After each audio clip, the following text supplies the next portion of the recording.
So let's start with the meditation, okay? But start first with just our little aspiration. We're going to listen to these teachings, and that includes me, I promise, even though I'm talking, to take the tools from it so we can help develop the wisdom that sees things as they are, so that we can develop our true nature, so we can be of benefit to sentient beings. The only reason to do it is that sangye chedang soke chognam la janchu badu dagni kyab suchi dagi chernyen gi pesonam ki drola penche sangye dropa shog sangye chedang soke chognam la janchu badu dagni kyab suchi dagi chernyen gi pesonam ki drola penche sangye dropa shog. So what we're saying is that until we're enlightened, we're going to rely upon the Buddha, the Dharma, and the Sangha. And by the merits of virtuous karma we create by listening to these teachings, all the karmic seeds we put into our mind, may they ripen eventually as our Buddhahood. So then we really are qualified to benefit sentient beings. Thinking like that. Thank you so much. So let's start with this 9-round breathing technique. So just get your body comfortable, back upright. Don't slump into your chair. Have your feet on the ground, back straight. Don't, held upright. Your hands in your lap, whichever way you like, relaxed. And your head slightly tilted forward, chin tucked in a bit.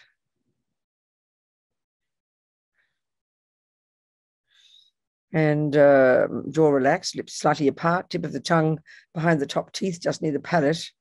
All this is from the great yogis from thousands of years. They found it to be the most conducive position for accessing the mind,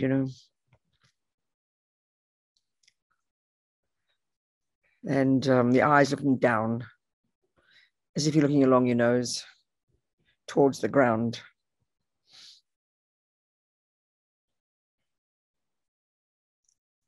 So we're going to, this meditation is using our breath in order to steady the breath, but because the breath, the wind energy is connected to the mind, it helps steady the mind as well. That's the point. So we're going to imagine steadying the 3 poisons, 3 breaths. So we do 3 breaths out through the right nostril. We imagine all the so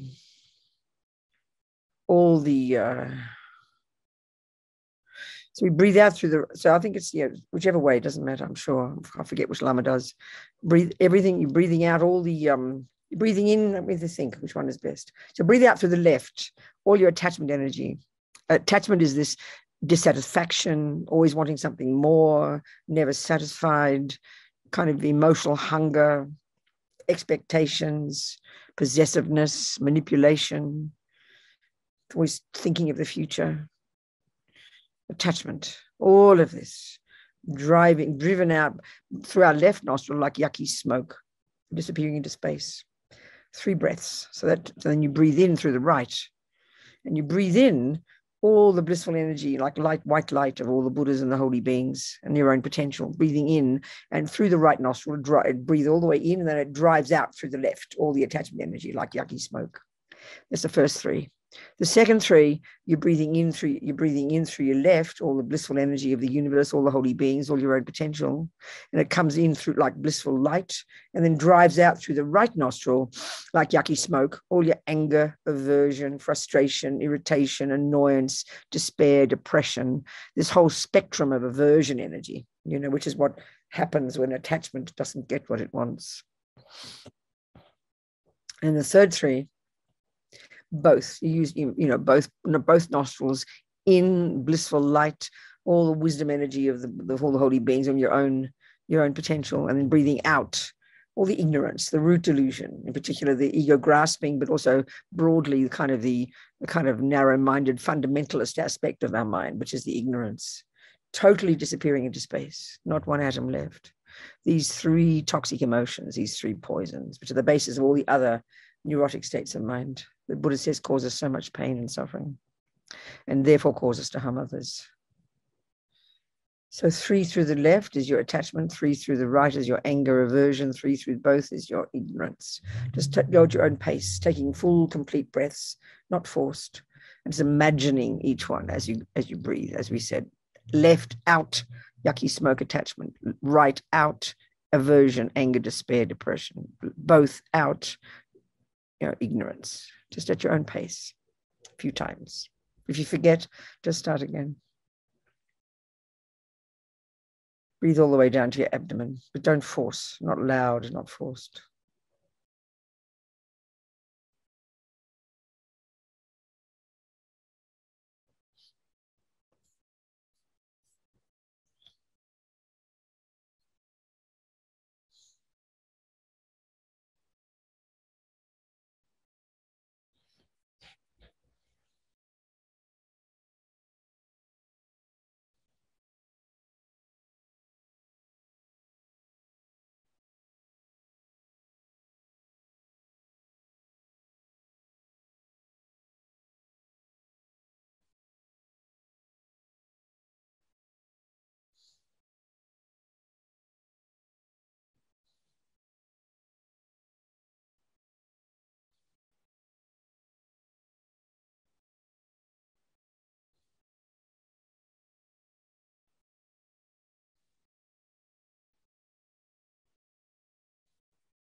Okay, relax now.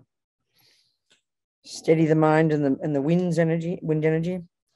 So now let's look a bit more what it means, looking for the I. It sounds so peculiar to us. When we hear the Buddha says there's no intrinsic I, but we've got to prove it to ourselves, so we've got to look for it. So both techniques, whether the classic technique in the Lam Rim, where you do the 4-point analysis and you first establish clearly in your mind exactly what it is that you think the I is, the way it appears to you, and then the logical analysis of establishing it's neither oneness with nor separate from the aggregates, the other parts of yourself. That's the classic Lam Rim analysis. Or even indeed in Mahamudra, the first one is, focusing on the mind and then having this mindfulness fish go out and watch to see how the I arises. It's the same in the end. But if we've never even thought much about there is an I or there's not an I, then it's a bit confusing to us, isn't it? So let's just continue from yesterday, looking a little bit at the kind of the theories about this, the words. We need to understand them,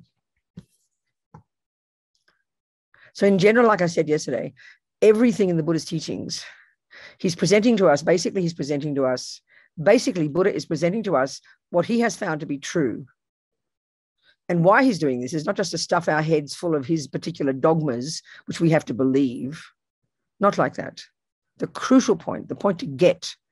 And when we get this, it's quite a revelation, the only reason he's telling us about how things exist is because he says right now we're living in la-la land and have made up fantasies about how things exist. And that's why we suffer. That's it. That's essentially what Buddhists are saying. So definitely one way of saying what Buddhism is a method to stop suffering and get happiness. That's completely clear. But his point is the main cause of suffering is the misconceptions in our mind. That's it. That's what Buddha's telling us across the board from A to Z. So like I said yesterday, the presentation of this lam rim, this presentation of all the Buddha's views in this kind of orderly psychological order, psychologically orderly in terms of the capacity to internalize it all, is simply, again, this is a way of presenting Buddha's views. The essence of the first one, he starts about talking about impermanence, but the essence of the first level of practice is this view of karma, this vast philosophical view from Buddha's observation, which is radically different, both from the creative religion views and from the materialist views, that minds create their own reality, go from life to life to life, creating their lives, creating their tendencies, creating their experiences, that we are the boss. It's a radically outrageous view, frankly. It's hard to even hear it. That's the first one. He says that's how reality is. He's not telling us to believe him. This is the big thing that's incredibly important. I think if you have faith in a creator, you have to believe, because you can't prove that a creator is right. If you could, then you become God, and that's really not appropriate. You can't do that. The Buddha is fundamentally different.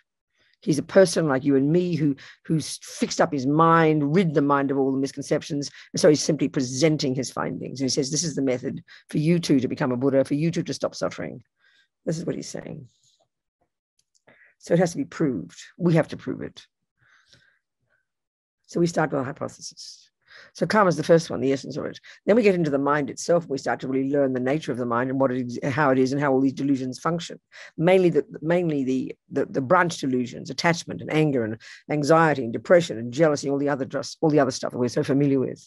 We learn to really see how they cause us pain, but we begin to really see how they're misconceptions. That's the point we're getting on track now. Then we go to the Bodhisattva path, and he tells us that we can actually radically, on the basis of the wisdom wing, we can break down even more the delusions in the mind that separate us from others. So we can have this primordial shift in the mind where we only think of others and only want to benefit them, this fierce, courageous attitude of the Bodhisattva. And then we complete the path by doing the 6 perfections, going from life to life to life. And then it all culminates in the last 2 of these perfections, which is where we then learn to accomplish shamatha, this subtle, concentrated state that these amazing Hindus before the Buddha invented, that enables us to get to this subtle level of mind, which is the level of mind that we must access in order to accomplish the 6th perfection, which is to get insight into the ultimate way that things exist. All the rest of the path is presenting the conventional way that things exist. Now we have to finally rid the mind of the subtlest delusion, the most pervasive delusion, by quote unquote realizing emptiness. So everything leads us to this. Everything leads us to this. So essentially, Buddha's across the board, Buddha is saying we're living in la-la land in relation to reality. We think things are not cause and effect. We think that Mother made us, Father made us, God made us. It's not our fault. We're just plonked on this planet. It's not my fault. I'm an innocent victim. He says, no, mistaken. You create your own reality. We think that anger and jealousy and resentment are set in stone and a natural part of a normal person. He says, no, you get rid of them. And they're delusions. They're misconceptions. They're causing you to not see reality properly. All across the board, he's saying this. He's saying this all the time. So here we're talking about the root delusion, the subtlest, the most pervasive, the deepest, the hardest, therefore, to recognize. So he says we have to then, so he talks about an excellent way to look at this is from the teachings that we take Tsongkhapa as our guide, our 14th century lineage Lama, who, has this marvelous poetic text that he wrote in praise of the Buddha for his extraordinary teachings on dependent arising, which is the shorthand for how things exist conventionally.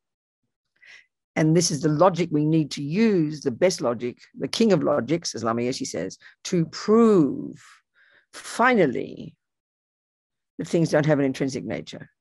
So like I said yesterday, of course these words are abstract to us. Even having studied the Buddhist teachings, they're still abstract because we haven't got a taste of it yet. But basically he's saying, the mistake, so all the delusions make a mistake. They're misconceptions. So all the delusions make a mistake. So anger is a mistake in mind. There's also got an emotional component that really over-exaggerates the ugliness of something or somebody or an event, and it appears to us like that, and we believe it's true. And attachment is a misconception. It over-exaggerates the deliciousness of things that cause us to grasp at them and believe that when I get it, I'll get happy. but it's lying to us. They're lies. They're lies in the mind. They're lies. They misrepresent things to us. And we believe in those things. That's what we're, bad enough, as Lama Zopa says. It's bad enough that things appear wrongly to us. But the killer is we believe those stories. This is one of the major levels of practice. That even if we see that the cake looks divine, we believe the cake looks divine, everything about the cake looks as if definitely it's divine, and definitely it's divine in its own nature. And you say to yourself, I don't believe it. Even if you're not sure what it means, this is profound. It's like putting atomic bombs under the delusions, you know. So it's only really when we get to this level, the sixth perfection, we get to the insight, where we start to look into we drill down and get into the details, you know, of how things exist in a very precise way. So this ignorance, this ego, known colloquially, we can call it ego grasping, when the object that this ignorance is clinging to is the me. Ego grasping, or, you know, what it misrepresents. Attachment to, let's say the cake again, because we misrepresent the me. This ignorance misrepresents the me to ourselves, and it also misrepresents the cake to ourselves. So in the middle scope of practice, we look at attachment, the branch delusion, and that misrepresents the cake as being overly delicious. But the ignorance that underpins it, this maripa, the ignorance, the root delusion that underpins the attachment, that drives the attachment, misrepresents the cake as being inherently delicious. Attachment misrepresents the deliciousness and makes it look more than it is. But ignorance misrepresents that it's inherently delicious, that it's delicious from its own side. It's delicious out there. It's delicious independently, especially of my mind calling it that. So when we look at the two truths, this is a marvelous way to look at the way things exist, look at how things exist conventionally, in order to then establish how things exist ultimately. That's the job we have to do. This is the sutra approach. This is the presentation in the Lamrim, you know, the theories, the words. So Buddha basically is telling us that things exist interdependently. This is the conventional way in which things exist. Things exist interdependently. Things exist in dependence upon various factors. So these three main ways in which he presents this, and they're each an argument, a debate with the prevailing views that he was in before he went in his own direction. The first one, and this can be disproved, this is the logic of karma is a perfect logic to disprove the first one. The instinct we have is that there's an I that is not caused by anything. It's like a set in stone, you know. Not true, he says. So thinking about karma really argues with that. The second one is that this ignorance really causes us to believe, like we said yesterday with the IKEA example, that there is in here, among all the thousands of bits and pieces that make up this phenomenon called Robina, called me, that within here, we're convinced utterly in the bones of our being, and our language expresses it, that there is in here, among all the other thousands of bits, the nose, the ear, the eye, the anger, the love, the kindness, thousands. Like I said, if you go to IKEA, you'll get a box of thousands of components, thousands, hundreds of thousands of components, wouldn't you? And we believe that in there somewhere, and we're looking for it in the box, and every day when we think of me, we believe it, that in here there is a very special part, a very particular part, a very special part, like a boss part that runs everything. And it's called I. And our language expresses it. I have a nose. Now, conventionally, without analysis, that's a statement of truth. If you look, you know, when I say that, when you hear those words coming from my mouth and you look at me in the picture on the computer and you see that indeed there is a nose there. So it's a statement of truth, but we have to analyze it. Because Buddha says it is a conventional truth, but we give it too much meaning. We overstate, we over-exaggerate the word I. It appears to us as if there's two things. There's an I that is the owner, and there's the nose that is the owned. The words say it. The dualistic words say it. The concepts can't but only say it. The concepts are dualistic already. We really believe that there is an I in here, somewhere around here, maybe up here sometimes, we're not sure. When we say the word I, we believe it's referring to something that's specific, that's pointable, that's findable, that's independent of the owned, the nose, separate from, independent of, separate from.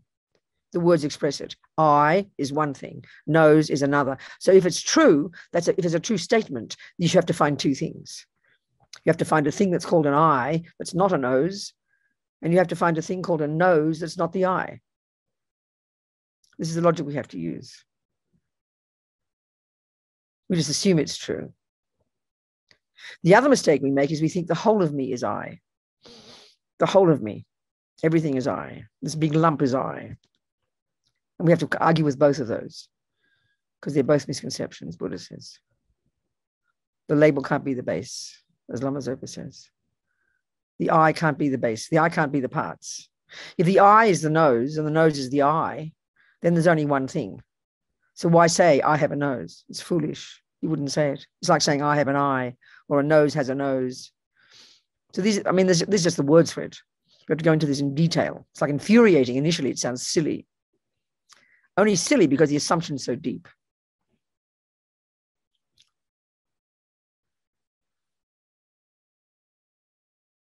So you have to prove, using logic, that there is neither a specific piece called I that's separate from the other pieces.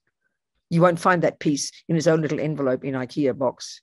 You'll find the nose, you'll find the ear, you'll find the blood, the pee-pee, the caca, the liver, the eyelashes, but you won't find a piece called an I. You have to argue with that one. And then we have to argue with the other one, that the I can't, the I, if everything is I, then everything, you have as many parts as there are, as many eyes as you have.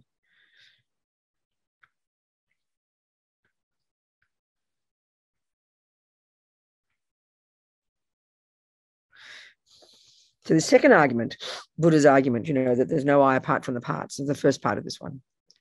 And they lead to the third one, the subtlest one, the real one, the main meaning, the final one we have to realize.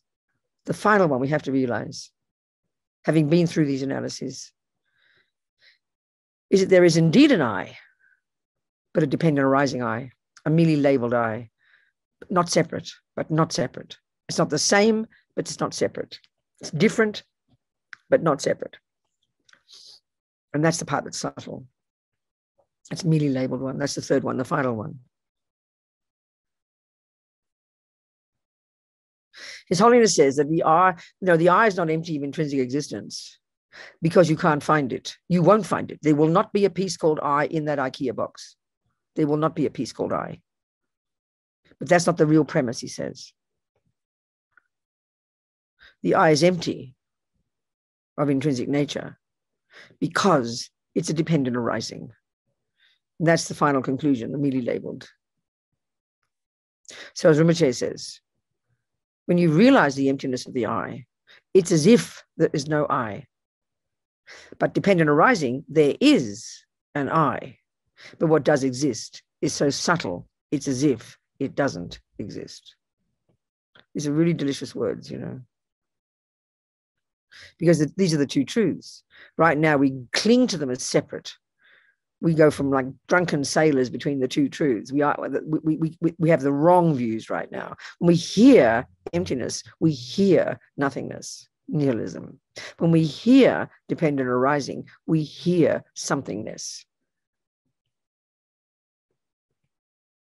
So we have to go in the right direction, towards the middle way. The middle way is the two truths coming together. So when we have to practice thinking, just first even intellectually, we have to practice thinking. When we think I has no intrinsic nature, We have to move towards the middle way, not towards nihilism, and say that means it's a dependent arising. And when we think dependent arising, instead of over-exaggerating the intrinsic status of it, we think that means it's empty. Because empty and dependent arising have to come together. They imply each other. They're the flip sides of the coin, like in the Heart Sutra. Wherever you find a dependent arising I, wherever you find a dependent arising form or computer or toilet or pee-pee or caca or Buddha, wherever you find a dependent arising phenomenon, wherever you find a dependent arising I, a conventional I, right there, you will find the emptiness of an intrinsic I. You can't have one without the other. When you have this, you can never fall into the abyss of the great mistake, as Tsongkhapa says. Wherever you find, so form is emptiness, emptiness is form. Form is nothing other than emptiness. Emptiness is nothing other than form. Well, that form or any other phenomenon. So it could be I, and let's spell it out. Dependent arising I is empty of existing from its own side. And then emptiness of existence, the emptiness of the intrinsic I is the interdependent I. Wherever there's interdependent I, there's emptiness of intrinsic I. Wherever there's dependent I, there is the emptiness of independent I. And wherever there's the emptiness of independent I, right there is the existence of dependent I. Because inherent, intrinsic, dependent, inherent, existent, inherent, intrinsic, independent are all synonymous. And that's how things don't exist.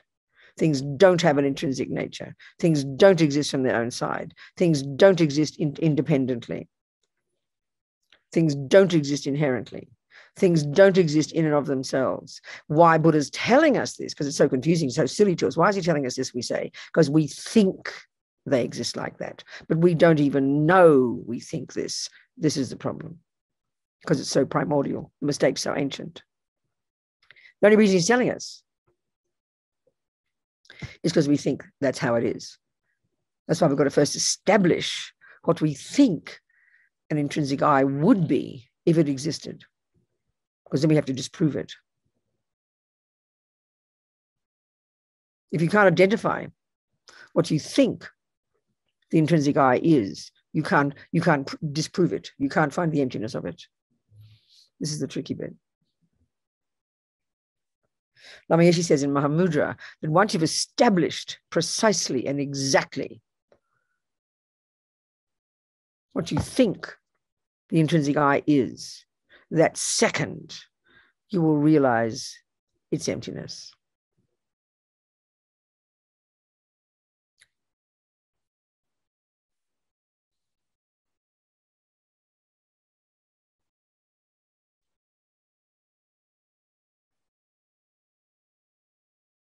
So Buddha's telling us things don't exist the way they appear. They don't exist the way they appear. Of course, it's a puzzle to us. Of course, it's confusing. It sounds so abstract, you know. We can begin to see it with emptiness, with attachment and anger. That's why we've got to start with those. We can see it's true. We can prove it logically in 5 minutes that the attachment to the cake, the attachment in the mind misrepresents the cake, because 5 minutes later, after 4 pieces, it now looks repulsive. So we can prove that wasn't accurate. That's easy. We can do that. I mean, that's enough to prove emptiness, frankly. But we just don't join the dots. His Holiness was asked one time, what's a good way to realize emptiness in ordinary life? He said, it's easy. Just see things from another point of view. That's dependent arising. Right now, we're set in stone. When you're angry with somebody, we know this. When you're angry with somebody, you just you've painted a picture of that person. You've painted a picture. The anger part of your mind has painted a picture. And that's it. And you believe it's true. Someone who adores that person will tell you their picture and you'll laugh at them. Don't be ridiculous. You're completely wrong, you know. We know this. This is an ordinary daily experience. We don't join the dots. This is proving emptiness. It's proving that things don't have an intrinsic nature.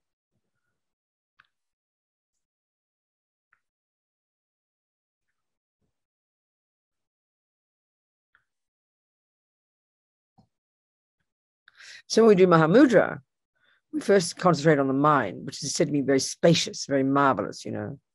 Something about the mind is so astonishing. When the mind calms a bit, we can then have this mindfulness fish. We stay on the mind, we never waver, but this part of our mind, a subtle part, a subtle wisdom, a subtle awareness is then beginning to notice underneath, more subtly, the way the fantasy I appears to us. That's Mahamudra.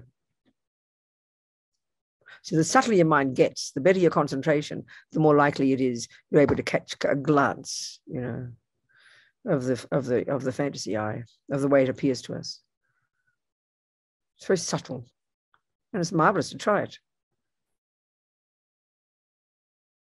But it helps, if we haven't heard the words before, to study the words, and then you can a little bit know. I know when I very first heard, you know, I went to Courtin after I met the Lamas in Australia. We went to Courtin a year later, 18 months later. And because, you know, I like to edit things and do publishing and stuff, that I went into the publishing room. There's this big room there with all the Gestetner machine, these old-fashioned, you know, duplicating machines back in the 70s. And I remember I loved doing all this work, you know, and I did these little prayer books and I typed these prayers on these stencils that they had. And I remember Lama gave us this little meditation, actually, of looking for the I. And I remember I just wrote the words down. What does it look like? What is the I? I thought, what the hell is he talking about? I didn't even know where to begin with it. I didn't know where to start, you know. I was completely puzzled. Is the I in my heart? Is the I in my nose? Is the I here? I just didn't know what the hell he was talking about because my mind wasn't ready for it, you know. So I had to start studying the meaning of the words. Then you got a bit substance, you know. Because what we're looking for is an I that's independent of the mind that labels it. This is the part that's so subtle. That's the subtlest one. We're looking for a cake that exists independently of the mind that labels a delicious cake. We're looking for the I that's separate from the mind that calls it I. That's the final one to look for. And this is the subtlest.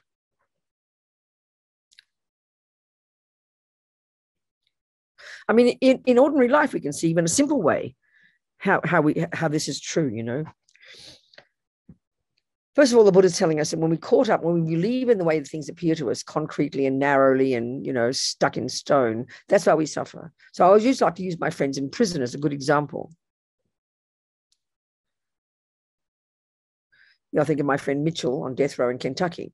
I've known him for 25, 30 years or something, a bit more than that now, maybe. No, about 25 years. And he's on death row. He's been there since 30 years or something. He's getting close to his death date. And he's a real meditator. He's a meditator. He's a practitioner, you know. He's really worked hard practicing day to day, taking care of the other people, you know, studying, thinking about the meaning of the Dharma and all that business. And he loves to, does his practice every day, a couple of hours. So basically, I mean, I've been to that prison. It's a garbage dump, you know. It's this big old Victorian bluestone edifice. No air conditioning, no, you know, it's just, and in the summers it's boiling hot, like you live in these boiling hot, these places where they all live in their dormitories. And it's just awful, awful. These prisons are just awful places. You would not choose to live in them, I promise, even if they're free. Crowded, noisy. He lives on death row. About 40 people live there altogether, and they're red jumpsuits. They don't mix with other people. They've got their own cell, which is really good. You know, he's established his own life now. And he's a happy guy. He's a relaxed, happy, easygoing guy. The food is garbage. I've had lunch there a few times. You know, there's some friends. He's got friends there, some people, but some of them, you know, pretty wacko people. You're the scum of the earth. You're on death row. You know, you're the worst type of person in America if you're on death row. Even homeless people, I think, are higher than people in prison.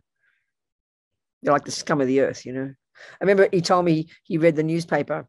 He read a report about a person on death row in Kentucky who'd been finally all his appeals had been rejected, and this person was being described as this monster, this psychopath, and he suddenly dawned on him they were talking about him. He got a big surprise because this is how people see people. If you're on death row, you're a monster, you know. Indeed, some people are psychopathic. Some people are deeply suffering. There's no argument. But he was just this regular guy, this white Southern boy, you know, who had guns and was dealing drugs. And when you have guns, people die, you know. And I met him in 1997 or something. I think I went there, visited the prison. And he's practiced all these years since then. And he's become a genuinely happy, funny fellow in this garbage dump with garbage food and his red jumpsuit. And that's it, no freedom. It's impossible to get the smallest thing.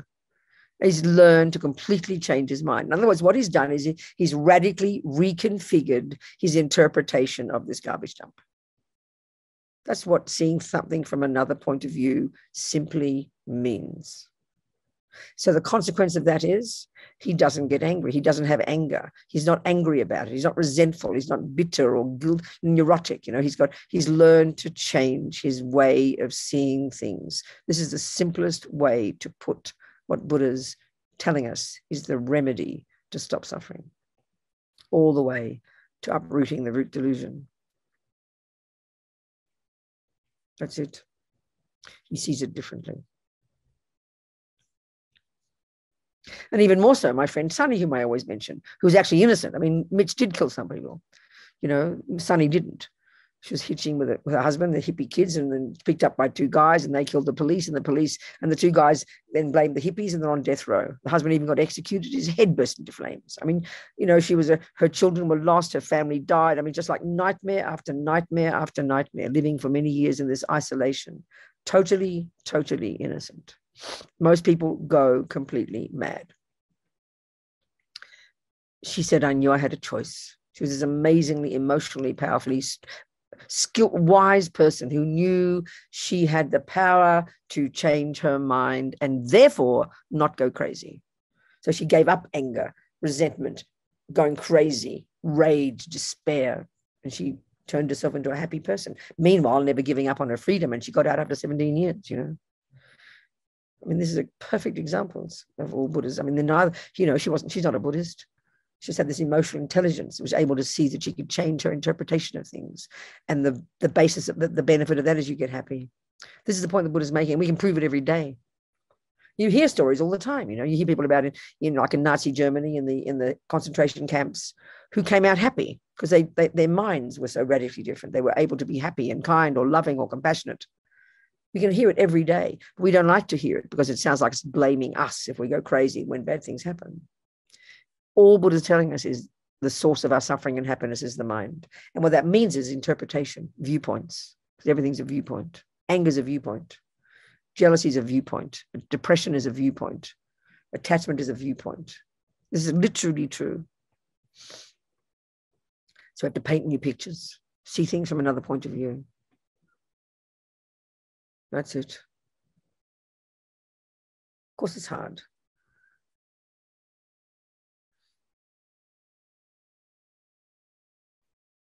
So this is, looking at emptiness is the subtlest level of this work, the subtlest.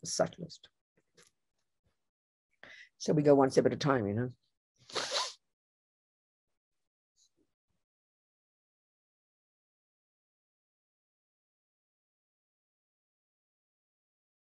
Well, any questions from yesterday or anything? Anything there, Lou, in the chat? There's nothing in the chat. Okay. Any questions people have? Yes, Caroline. I was wondering, how could you see yourself, the self, from another point of view? Because the self, I'm creating everything, right? It's my identity. Well, no, I mean, okay, that's what I'm talking about. That's what we're saying. That's your view of what the self is. So, but it's easier. To me, it looks like it's easier to look at stuff like computer, phone. Of course it is. Yeah, it is. Of course it is. We have to realize, do the same with the self.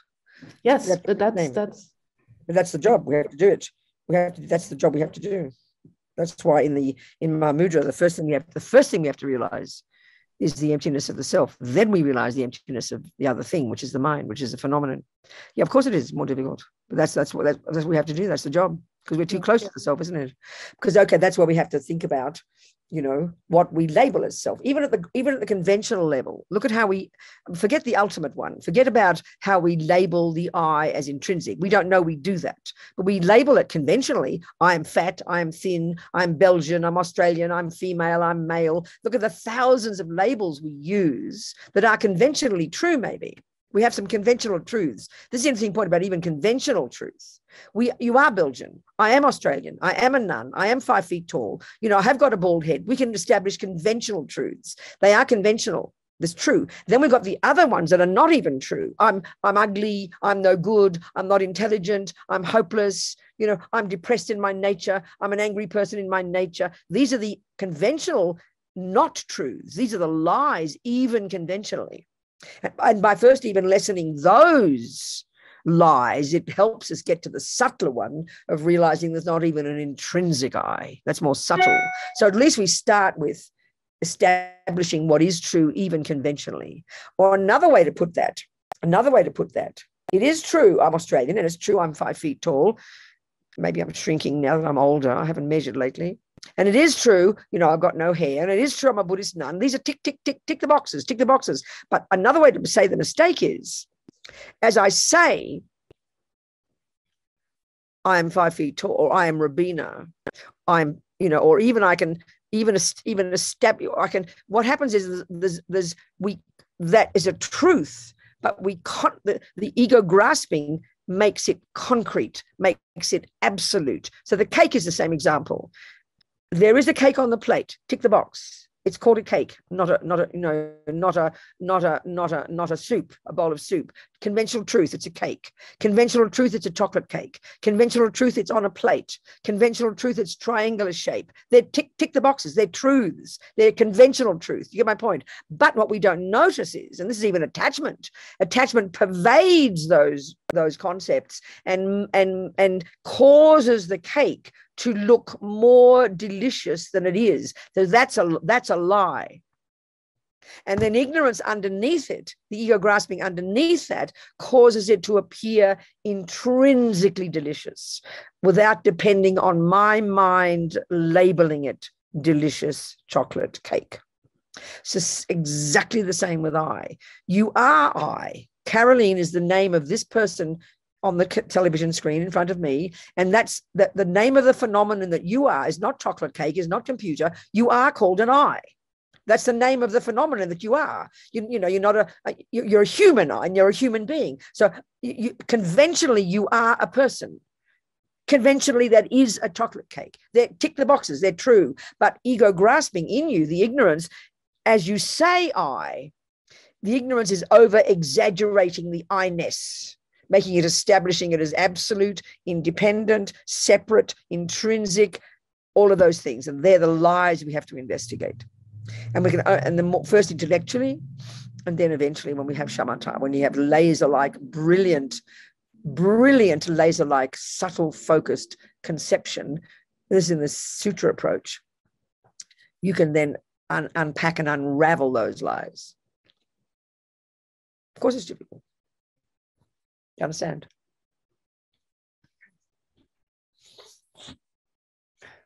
What else, people?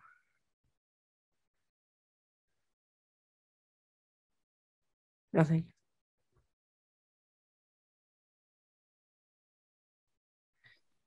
Venerable Robina? Yeah. Maybe you covered this earlier, but I was curious about fear or lack of will on meditating. Hang on a second. Who's talking to me? I can't see you. I want to see who's talking to me. Hey, it's AJ. Oh, here you go. What do I call you? AJ. AJ is good. Good, honey. Go on. Talk to me. Thank you. Maybe you touched on this earlier, but just kind of lack of will to make emptiness, sort of fear, disinterest that comes up, kind of finding motivation to, why don't you say to really thoroughly practice. Say a bit more about that. Just unpack it a bit. Tell us what you're saying. Sure, yeah. Well, for example, I was thinking about going on a retreat to meditate on this, and it just sounds like not like something I don't want to do. No, I understand. But on another level, I could tell that it could be really, really important. But this kind of fear and worry about losing track of maybe reality as I know it, really kind of deep fear kind of stuff. I understand. I understand. Yep. I hear it, AJ. So I think therefore it's really a question of knowing what the right retreat at the right time is. If we can leap into some of these things too quickly without preparation, it's not good for the mind. This is where, I don't know how familiar you are with the Tibetan Buddhist teachings, but how they talk about preliminary practices, about all that. Well, that sounds peculiar to us, but all it means is this. Let's say we're discussing tennis here, and you've decided you want to go to Roger Federer and ask him how to show you how to play tennis. So he will look at you and he will see immediately that you're not ready for tennis yet. You're 20 kilos overweight. You don't know how to even hold a racket. You've got terrible nutrition. So he will tell you to go off for 5 years or 2 years and lose weight and go to the gym and do lots of push-ups. And you understand what I'm saying here? And you'll say, no, Roger, I didn't ask you about that. I asked you to show me how to play tennis. And he'll repeat his answer.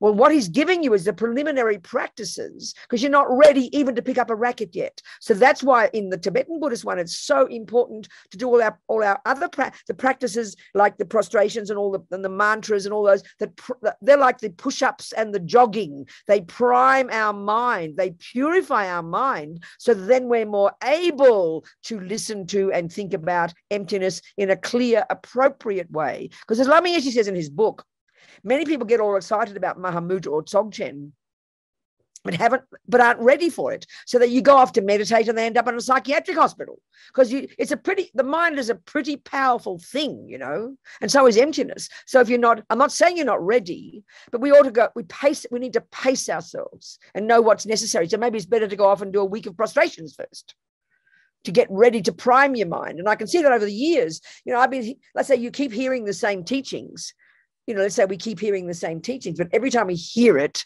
every time we do some practice, it gets a little bit clearer. So we have to be wise in knowing how to pace ourselves. And if we just kind of I'm not saying you're doing this, cling and grasp. I've got to understand emptiness. It's like I've got to make a perfect backhand, but you're just not ready yet. You've got to do lots of other work first. This I really have to stress, it's so important. So there's nothing to be afraid of, honey. It's all right. Thank you. Yeah. Thank you. Keep practicing slowly, steadily every day, knowing you're chipping away, and then you read about emptiness again and you do a bit more meditation. You keep going your practice. Just pace yourself every day. And then it'll all come at the right time. I promise. Yeah. Beautiful. Thank you, Robina. But you need good discipline. We've got to have a disciplined practice, AJ. That's part of our problems. We get all a bit overexcited, then we do nothing for a while. We've got to have steady as you go, good, disciplined, gradual practice. It's so important, I tell you. Do you understand? Thank you so much. Thank you. Okay, good. Who else was there? I saw another hand up recently. Where was it? Ginger. Yeah, go, Ginny. Yeah, talk. I thank you so much for the teachings this weekend. Because you were saying depression, anger, their viewpoints, and kind of just listing what we consider negative states of mind.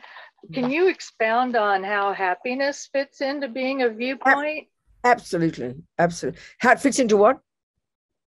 How happiness fits into being a viewpoint, whereas okay, good. No, that's naturally happiness is not a viewpoint. This is very fascinating. Let's look, darling. Let's look.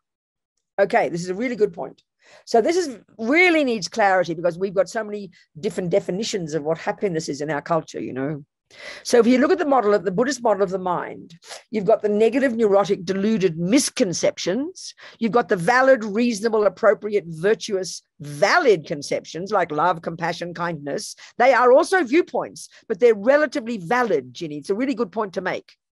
So attachment for your boyfriend is an over-exaggerated, distorted, fanatic, deluded, ridiculous viewpoint that makes him look like God in heaven, and it's a fantasy. It's not valid insofar as it's just an exaggeration. Do you get my point? So in that sense, it's an invalid viewpoint. Now, you also have love for your boyfriend, and that means it's a delight in his happiness. You're connected to him. There's a sense of connectedness, a sense of interdependence. You want him to be happy. That is also a viewpoint.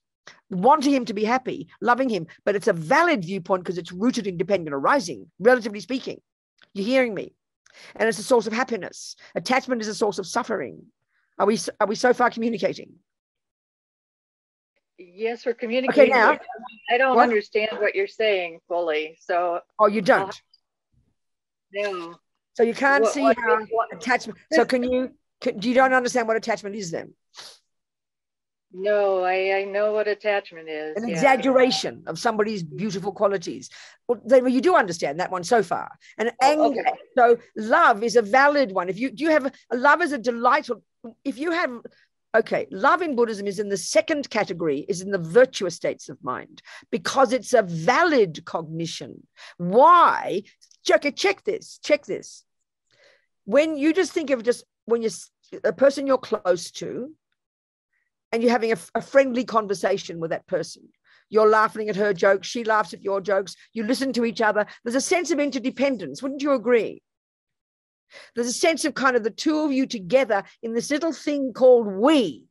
Get my point now? The feeling of a separate I has kind of receded a little bit, hasn't it? Are you understanding me? There's a feeling of connectedness with the other person. That proves there's a virtue prevailing in your mind. Virtues in the mind make us feel connected, make us feel upbeat, make us feel You understand what I'm saying here, Ginny? Now, look what suddenly happens if your girlfriend says a mean word to you. Look what happens. Suddenly the we is cut in half and you go, how dare you say that to me? I'm not this, you're not that. Suddenly a delusion has arisen called anger. Now look how that makes you feel. Completely separate. You're set in stone. You're upset. You're angry. She appears ugly to you. Can you recognize these two states of mind?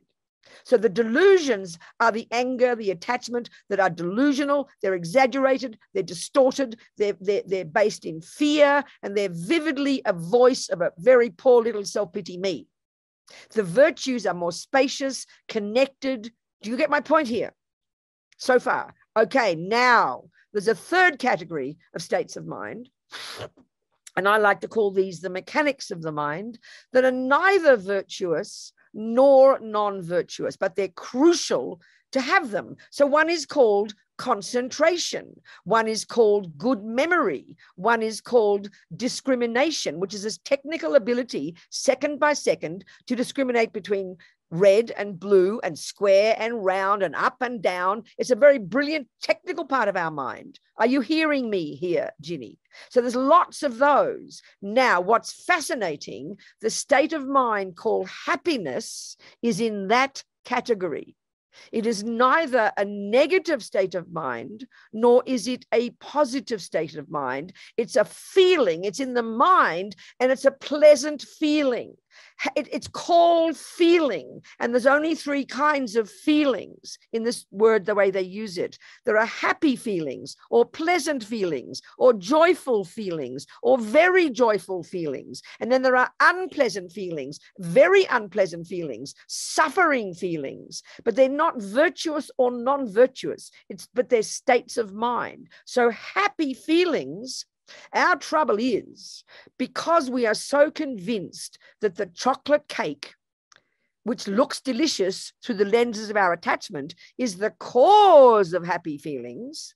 Not even do we even think that a cake is the cause of happy feelings. We almost get it so confused that we even think the cake is the happiness. So if you tell me about your happiness, Ginny, you'll describe the delicious cake. We even think the cake is the happiness, but we're so happiness is a pleasant state of mind. It's not a viewpoint. It's just a mechanical part of the way we exist. Our trouble, Buddha says, is that we think cakes and good boyfriends are the cause of the happiness. So, but we're basically attachments, a junkie that really believes when I get the cake, I'll get happy feelings. Now, it does trigger happy feelings, but very soon after the fourth cake and the fifth cake, you want to vomit, and it's now turned into unhappy feelings. And what Buddha's telling us is, and this is what Lama talks about, I'm going to read to you today. Lama talks about the capacity of the human mind when you've got even some semblance of single-pointed concentration, which is when even just temporarily there's no attachment or gross delusions manifesting, that your mind is blissfully happy. So the Buddha's view is the method to get happiness, which he says is the natural potential of all beings, is to get rid of delusions. So happiness is simply, we have happy feelings and we have unhappy feelings. So they're not the same as attachment or love. It's another category altogether. Are we communicating a little bit? It's a pleasant feeling. And the mind, when it's unencumbered finally by all delusions, is radiantly, joyfully, blissfully happy all the time. Can you hear my words? Yes, that's my goal. I want to go there. There you go, honey child. That's the one. So let me read you from Lama, which this is what Lama used to try to get us excited. Many people have heard this and you've read the book before, but some of us might not. But Lama usually he wanted to get people excited, us Western modern people, always so much self-pity, almost miserable, I'm hopeless, I'm no good. He's trying to get us energized to want to practice, you know. I mean, in the text, they describe the stages of single-pointed concentration in terms of 9 stages. And it's all very technical. It's very fascinating. But Lama describes some of the qualities that we would accomplish having accomplished single-pointed concentration. And it sounds like hilarious to us. I mean, I'll read you out some of the things it will be like if we get single-pointed concentration. Well, first of all, remember, yesterday I said, I think I told you, and I quote this a lot, my friend Venerable Rene, a Swiss monk, I interviewed him in the 90s for Mandala magazine when I was editing it, about one of his 2.5-year retreats doing single-pointed concentration at our center in Spain. 2.5 years. And he said he maybe touched upon the 5th of the 9 stages of this technique. And he said there was no question that the joy his mind experienced in his own meditation, the joy his mind experienced was so superior to any joy he had ever experienced through his senses. This is the point that the Buddhist view is telling us, that our mind has this phenomenal, this is just conventional potential. Forget ultimate. Just we can't, it's not existing in our culture, such talk. It just sounds weird to us, you know. That our mind, so that even temporarily when you've got single point, even some level of concentration, even temporarily, the delusions have ceased. So then just naturally, the mind is blissful, just naturally. This sounds like a sin to us. It sounds naughty. It sounds, oh no, I can't have that level of pleasure. Can't be right, you know. We're so deluded. We're so ridiculous. Let me just read out a couple of the qualities you'll accomplish having accomplished shamatha. And the Buddha says we've had it in countless lifetimes, but we've lost it because we haven't used it to realize emptiness. The benefits of samadhi, which is concentration, are incredible, Lama says. So first of all, he says, without calm abiding, shamatha, this single point of concentration technique, without that, we cannot realize emptiness. We cannot realize Mahamudra. So as I mentioned, to achieve the realization of Mahamudra, the reality of non-duality, we first need to develop calm abiding. In fact, it's not possible without it. We must achieve the subtler levels of consciousness of indestructible one-pointed concentration, what in Sanskrit we call samadhi. It is difficult to realize non-duality or emptiness or Mahamudra, he's talking the same, not because it's hiding from us, but because our concepts are so thick. In other words, emptiness, non-duality, these words are the terms referring to the way things exist finally. It's so that staring at us in our face. The emptiness of this thermos is how the thermos exists, but we're as blind as bats, we can't see it. It's staring at us. It's not hiding from us. Emptiness is not hiding from us. But we can't see it because our delusions are so thick. That's important to remember. So we must refine our concepts. We must achieve subtle mindfulness, subtle awareness, subtle clarity. Otherwise, there is no way we can see the unconscious levels of ego grasping an independent self. Not possible. On the other hand, some people actually think, though, that the state of samadhi, this one-pointed concentration, is all we need in order to cut ego. Now, this is where the Buddha would argue with the previous amazing genius Hindu yogis. So as far as they were concerned, the subtlest, this liberation was this subtle, primordial, deepest absorption in the subtlest, deepest samadhi. But as far as Buddha was concerned, they still hadn't cut the root of ego grasping. They hadn't realized emptiness. And that's where he diverged in his own direction. Of course, there are amazing subtle teachings in the Hindu teachings about non-duality. But this is what the Buddhists would say, you know.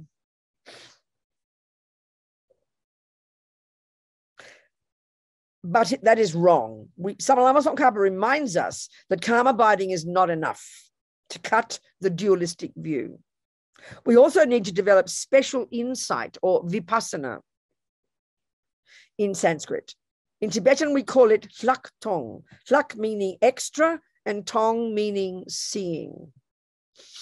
We can interpret this to mean that we go beyond seeing conventional reality and achieve the extra seeing of the universal reality of non-duality or emptiness or Mahamudra.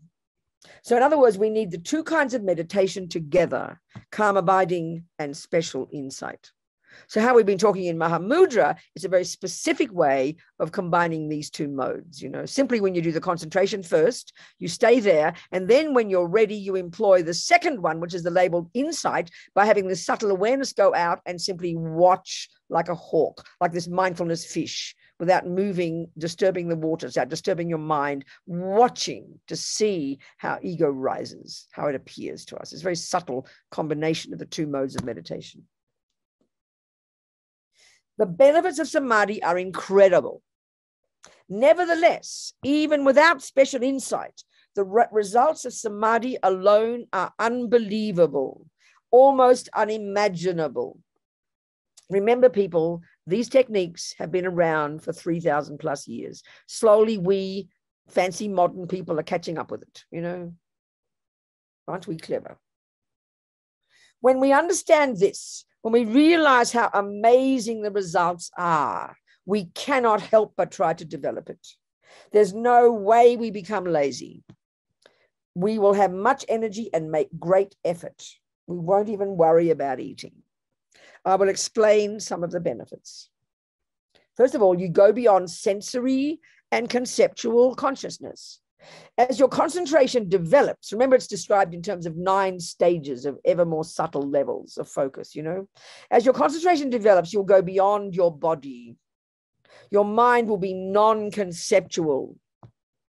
So it becomes easy to cut the complex world of the 5 sense objects, to eliminate all these delusions, all the superstitions. In such a unified state, your mind becomes so subtle, so sharp, you can easily eradicate all the complex dualistic thoughts. You can touch reality. This is the feature of samadhi. So again, I keep repeating it just to give us reference. We don't have any view about such a level of mind in modern psychology or in modern neuroscience. It just sounds mystical, you know. Or we think of it as religious, and somehow you read about the saints, you know, who have these experiences of God and mystical things. We just think it's kind of like good luck and bad luck, or it's good luck. You just kind of get it or you don't get it. But these are the techniques to get it. They haven't got lost yet. That's what's incredible about this system, you know. And when you're out of meditation, of course, you can easily deal with all your delusions. They are so light, you can stop them immediately. Can you imagine that, you know? You experience bliss. Bliss, Ginny, is a fancy word for very happy feelings. That's all. In the subtle state of concentration, you experience bliss, ecstatic bliss, just naturally. This is what's so fascinating. This is what Buddha's found, the yogis have found, that this is just the natural state of your mind to the degree that it's unencumbered by delusions or conceptuality, actually, even conceptuality, and certainly sensory. Sensory is so gross, you know. In the beginning, the bliss you experience is physical. which is a grosser level. But as your concentration deepens, as you throw off the layers of blankets of grosser consciousness, you experience bliss exclusively at the mental level. This is because you've stopped perceiving all the objects of the five senses. You've closed the door to superstitions. All the contradictory concepts have disappeared. Your mind is now crystal clear, as if you could count every atom. As your concentration gets stronger and you reach ever subtler levels, your mind becomes super powerful. From his own experience, Lama Yeshe says that you can reach a point of such clarity in your meditation that your mind feels almost infinite. Your mind is so clear, so sharp, it's as if you can distinguish all the subtle physical energies. You'll have the courageous thought, I can count all the atoms of the universe. So this is, this is like fascinating, you know. And this is why I'm saying, if you don't know what you're doing, you don't have the teachings, you haven't prepared yourself properly, people go mad. Because some people have the karma from past lives. And there's so many stories I could tell you. There's from people talking to me or hearing about. You've got some karma, let's say, from meditating in a past life. Like I had a guy years ago in prison who was able effortlessly to go into single point of concentration. Well, he had never worked on his mind. He didn't know what a delusion was. So naturally, he got massively attached. He went completely berserk, believing he was God. He believed he was enlightened. He went mad, completely out of his brain. He wrote to Lama Zopa demanding that Lama Zopa inform everyone that he was enlightened, because he didn't know what attachment was. He went berserk. I remember a woman who came to Wantara practice the first time she ever meditated, and she went into complete bliss. She was like a greedy little junkie vampire. If you don't know what delusions are, if you don't know what your mind is, if you don't know how to work with yourself first, if you haven't done some purification, you can go crazy when you meditate, because the mind is so powerful and we have so many lifetimes of stuff in our mind. And also you can go mad because junk comes up and you don't know what the hell to do with it. This is not joking, you know. So you got to be, as I was saying to AJ, got to pace ourselves, be organized, be steady, go know what you're doing, have good teachers, have good practices, one step at a time, and develop humility and patience and give up attachment, give up the delusions. That's the miracle. That's the real practice, you know. Then you can handle the bliss and you know what you're doing with it. Otherwise you go berserk, you know, you go mad. Because bliss, happiness is a natural state of mind. If we don't know how to handle it, we go mad. You know? That's very true, quite literally true.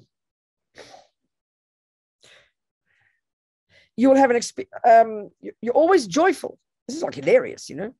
When you arise from your meditation, you feel liberated instead of uncertain and full of doubts and conflicts. You experience inner peace. You will always have a happy, joyful vibration. In fact, you continuously experience tremendous pleasure. Remember these words. In the third category, you've got many of these mechanical parts of the mind. I call them that. And one is called feeling. It's not delusion. It's not virtuous. It's a natural way we're constructed, that there are happy feelings and unhappy feelings. So unhappy is unpleasant, suffering, from the worst nightmare of intense suffering to the mildest discomfort. Then you've got pleasant, anything from pleasant to joyful to blissful to ecstatic to rapture, you label it. There's levels and levels. They're called feelings, and there's happy or unhappy. There's a third one called neutral. Forget about that one.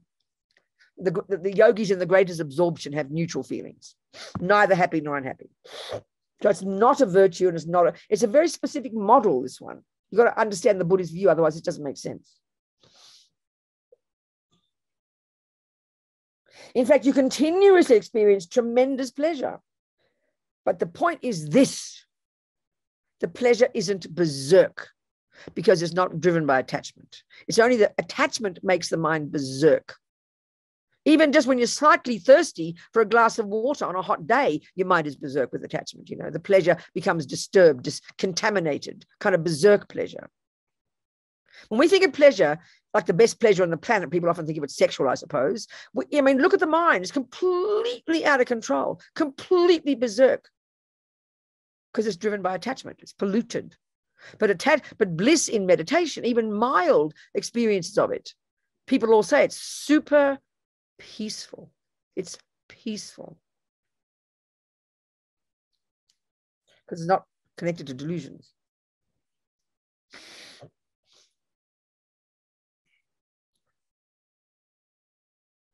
So you experience inner peace. You'll always have happy, joyful vibration. In fact, you continuously experience tremendous pleasure.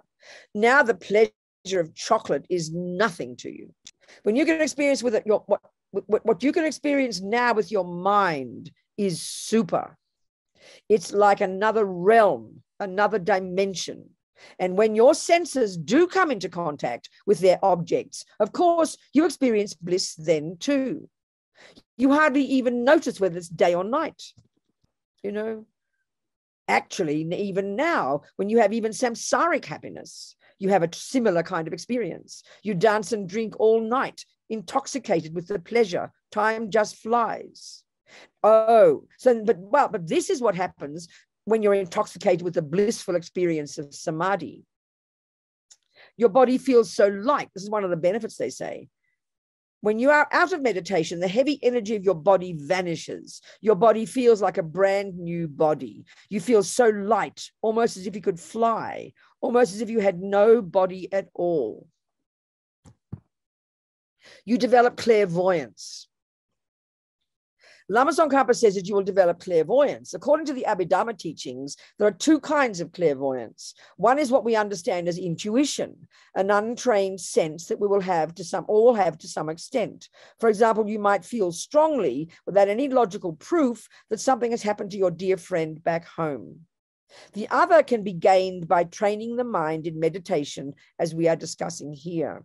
You are able to see long distances as well as other people, including their minds. At first, your experience seems a bit like a dream, but the more your concentration develops, the more clearly you can see, just as you would if you were there in person.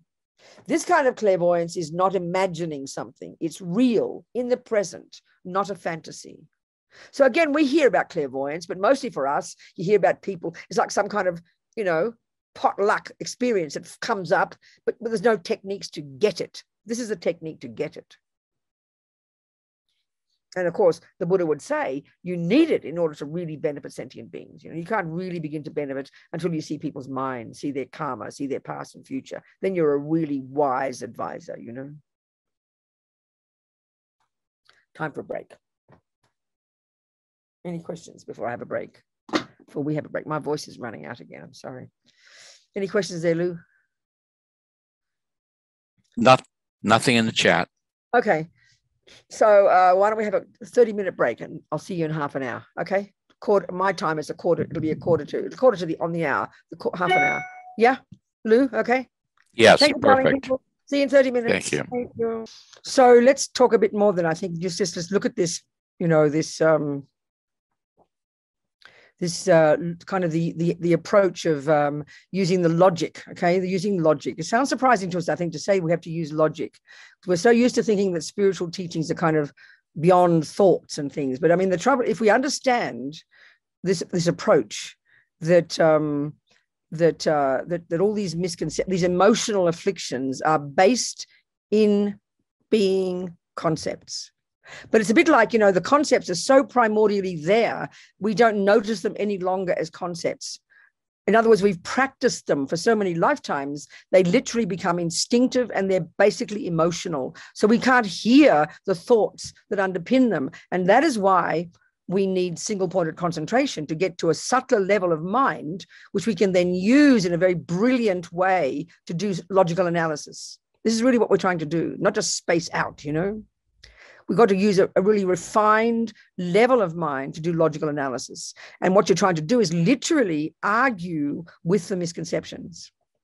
So how you do that even with attachment or an aversion, these are easier to handle. We can see that they're misconceptions. We can see the emotional component. That is clear. We can see the emotional component,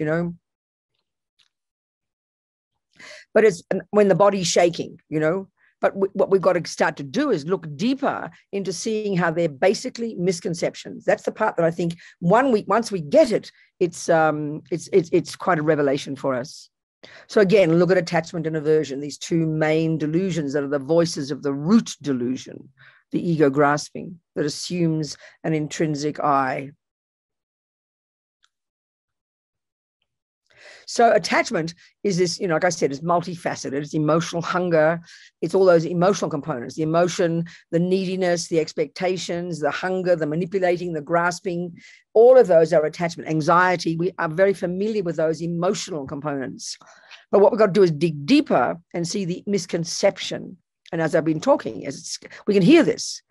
There you are with his emotional hunger, this feeling of something missing. That's the whole point, that is the energy behind this branch delusion called attachment, the main voice of the root delusion, the one that assumes an independent I. So this attachment is hungry. It causes us to feel we are not enough, to feel we don't have enough.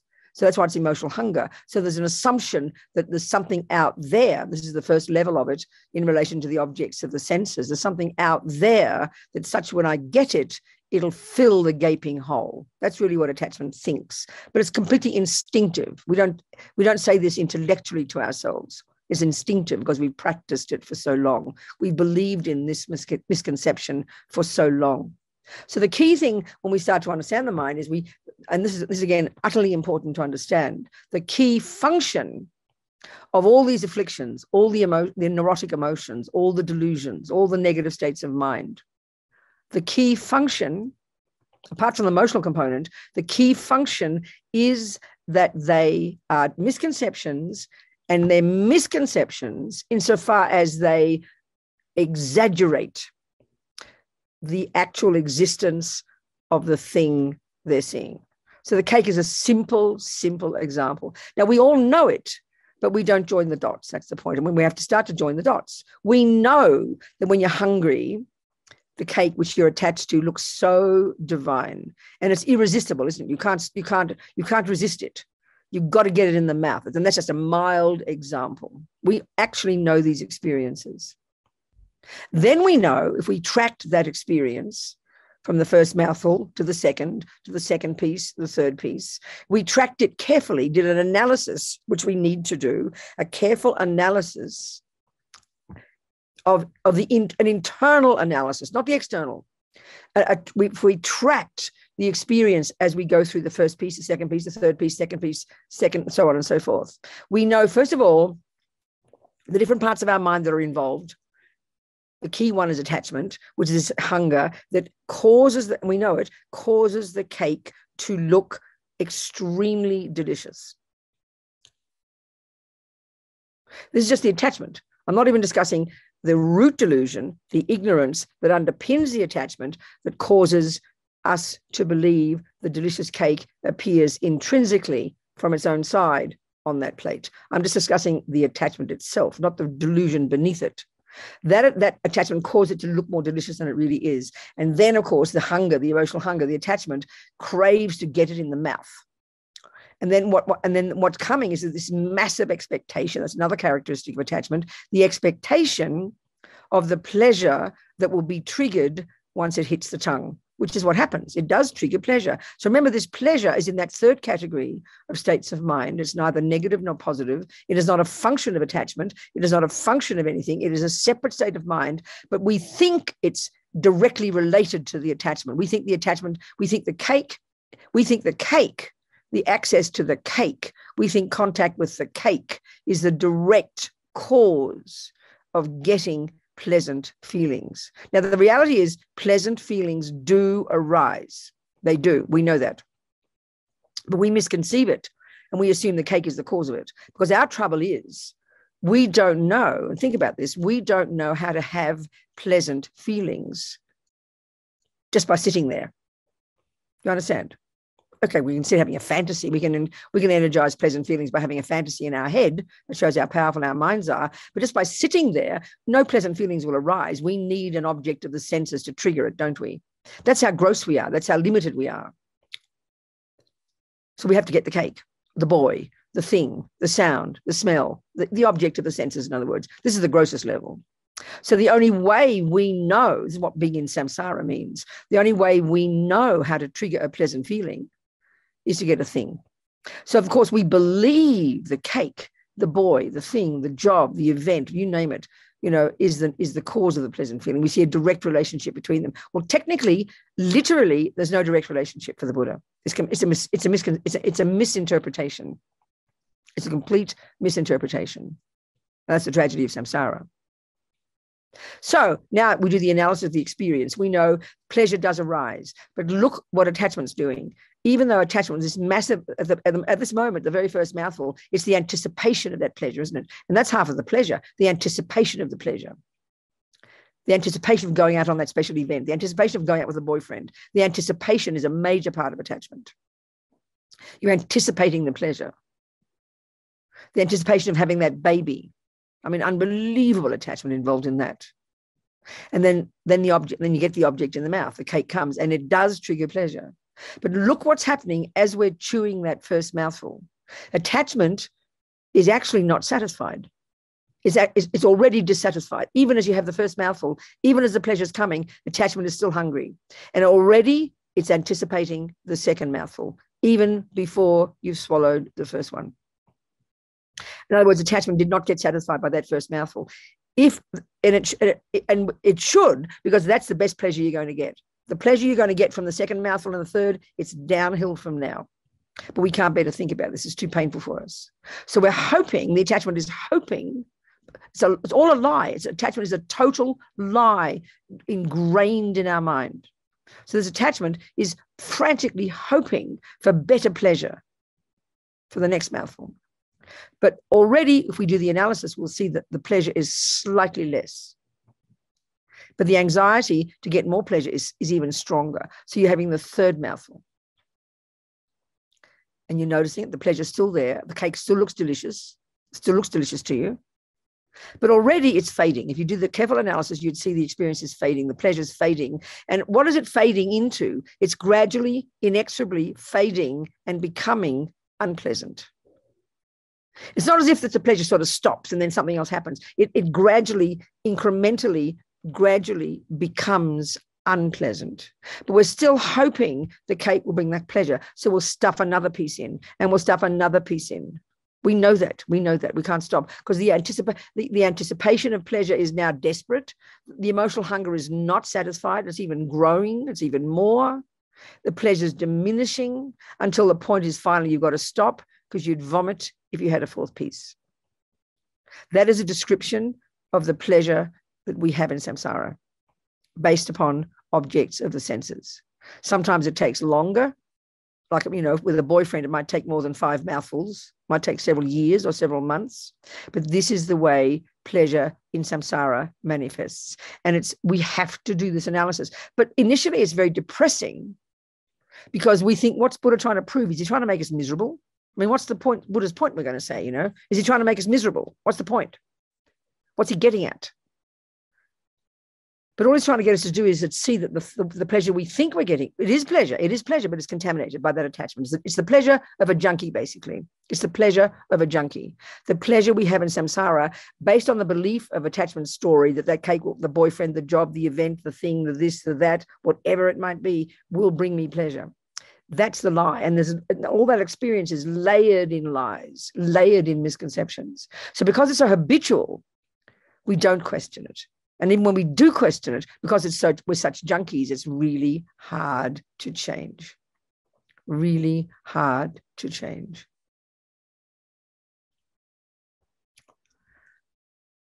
That's attachment, the main voice of ego grasping. Its lie is it exaggerates the deliciousness. So inexorably, as the pleasure diminishes, and becomes unpleasant, the attachment's still there, but now it's shifting. It's shifting now, that attachment. It's now shifting after the fourth piece. The attachment is now craving to be free of the unpleasant feeling. You feel depressed, you feel angry with yourself, you're pissed off, you get acid reflux, you get angry because you're going to get fat. So you start all this angry talk in your mind. Now you've got anger, and the attachment wants to be free of that pain. This is how we lead our lives, right? This is the negative side. Alongside that, we've got love, compassion, kindness, patience, generosity, forgiveness. They're our virtues. They're our saving grace. Not discussing those here. We've got to nakedly identify the neurotic ones first. So the key thing I'm talking about here is how the delusions essentially are misconceptions. So we need to use logic to argue with them. That's the point. Step by step, you know. And all this leads us to then being able to attack the root delusion that underpins the attachment.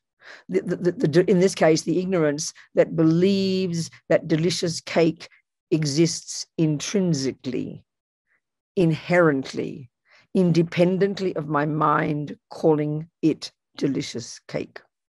They work together. They're not coming separately, but they're all there, you know. So you've got to unpack them, analyze them. That's why you've got to study Lorig, study the mind, the model of the mind in Buddhism.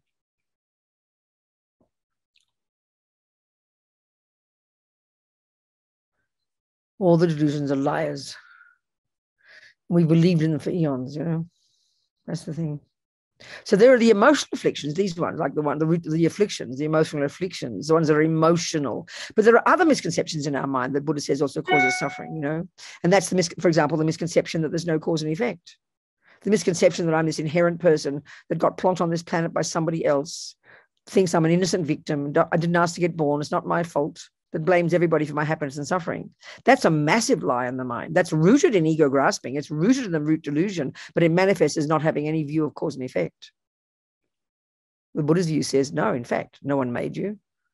Your mind came into this life programmed with your tendencies. You create yourself. That's a massive view. That's a massive misconception in our mind.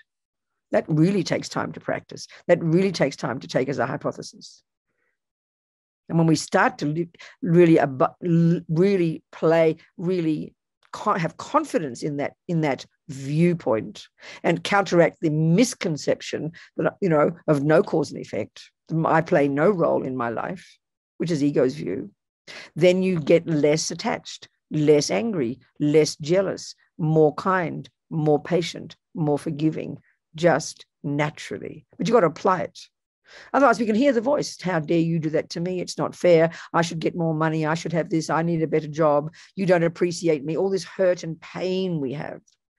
All these views, they're all their attachment and their aversion and their pride, but they're rooted in an assumption that I'm an innocent victim who didn't ask to get born. They're rooted in an assumption that somehow someone else made me. I'm not quite sure who, maybe God, maybe mummy, maybe who knows what. But it's a deep instinctive assumption of being an innocent victim. So we continue to have anger and jealousy and pride, and, you know, attachment to not fair and poor me. It's because we're not thinking enough about karma. And the fact is, the more we think about karma, what it's actually doing is enabling us to understand dependent arising, which loosens the grip of the self-pity me. It loosens the grip of the ego.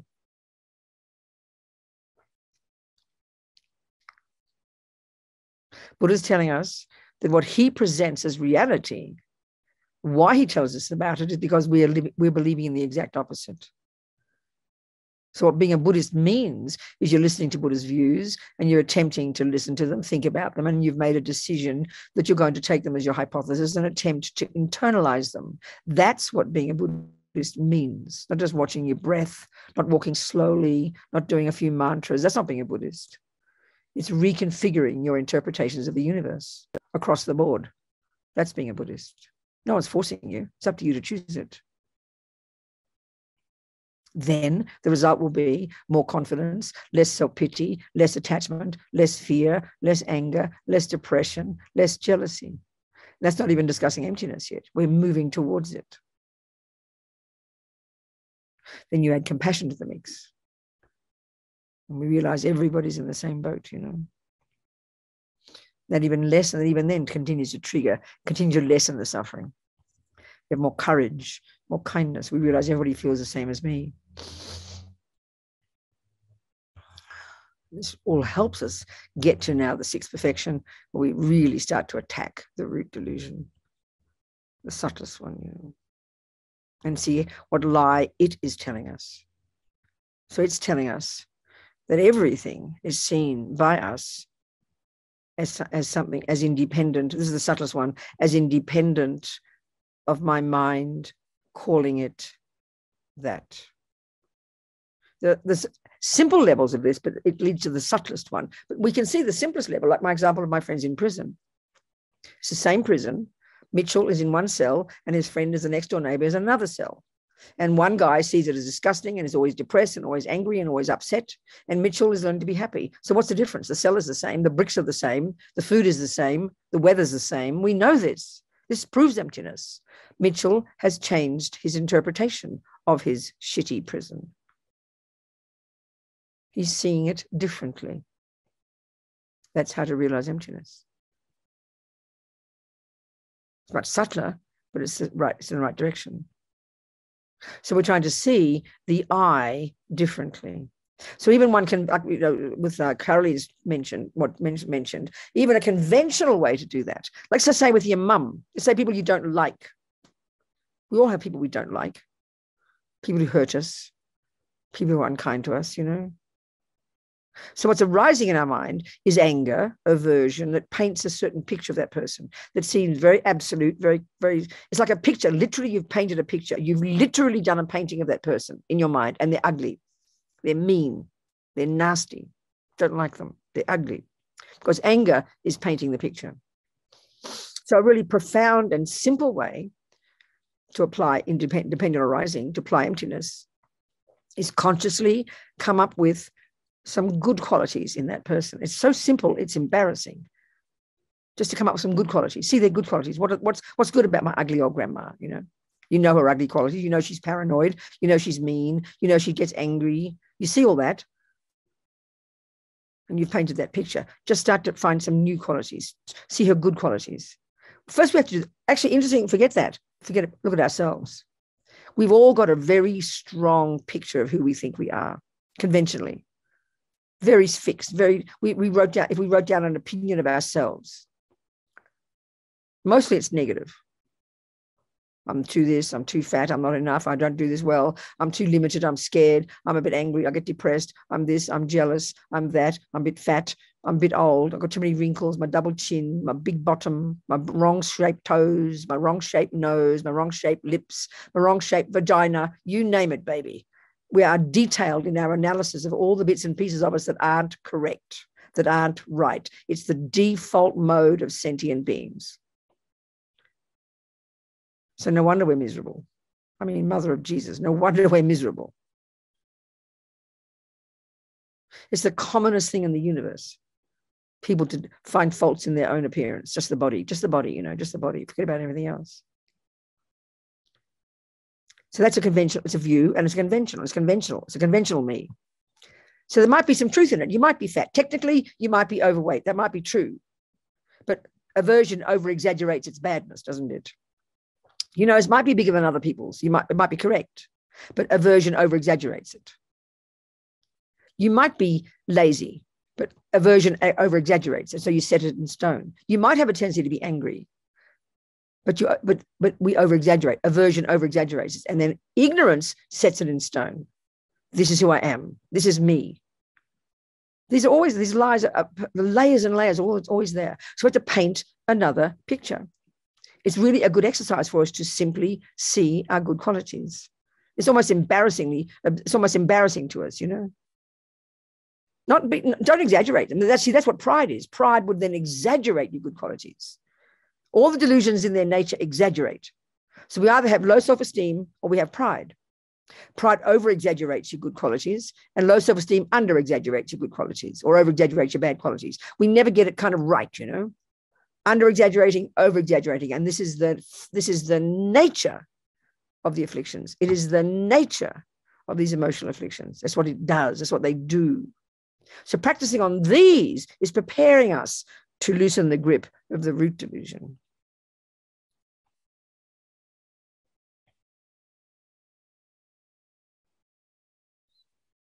And what's interesting in our world, we all confess to low self-esteem. It's an sad, unhappy state of mind, and we're happy to confess to it. But you know what? We would not have it if we didn't have arrogance.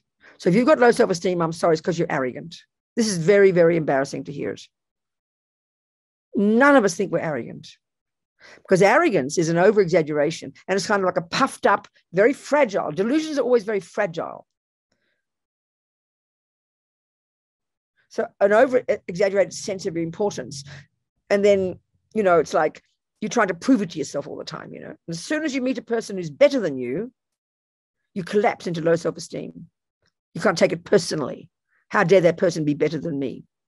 Because we're really wanting to be better than them. So when we've got low self-esteem, it's like we're really angry with people for daring to be better than us.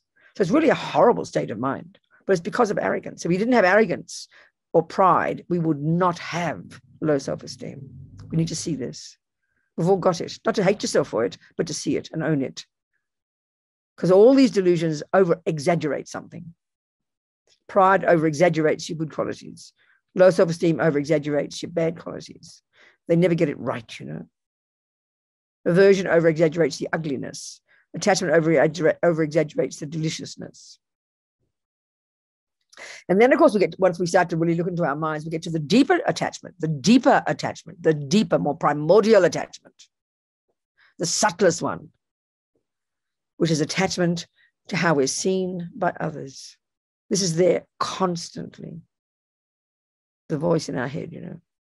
And we are, most of our lives, we are adjusting ourselves in order to be seen correctly, to be seen in a good light, which is why we like to hide our bad qualities. We're terrified of people seeing us for who we are. You know, we're terrified of being found out. We hide because we're terrified that people might see, because we're craving people's approval every second. Since we're born, we're craving to be seen in a good light. And that causes us to have all this fear, and to adjust ourselves to get people to give us good feedback. And we're never, and of course, and then it causes loneliness. Loneliness is this feeling that you don't have anyone to talk to, better, anyone to share your thoughts with, even better. Loneliness is a feeling that there's no one there to praise me, to love me, to like me, to tell me I'm good. We have to ask the question, why do we need someone else to tell us we're okay? It's because we don't think we are. We're so broken, you know. That's the symptom of attachment. That's sentient beings, the suffering of samsara.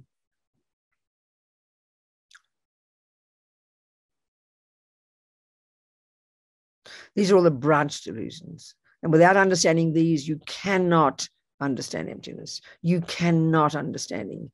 You can't understand dependent arising and all the more advanced teachings. You've got to understand this level first. This prepares you for it. Some things are conventionally true and some things are not conventionally true. So at least we sort our minds out to at least be a little bit in sync with reasonable conventional reality, you know.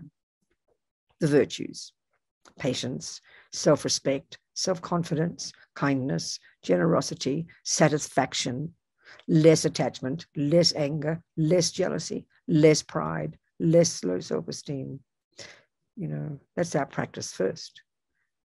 Then we're ready to get to emptiness.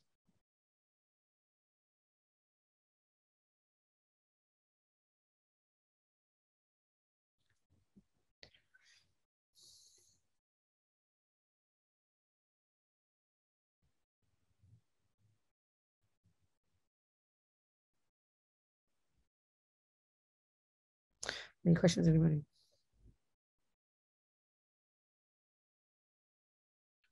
No questions in the chat. Okay. There's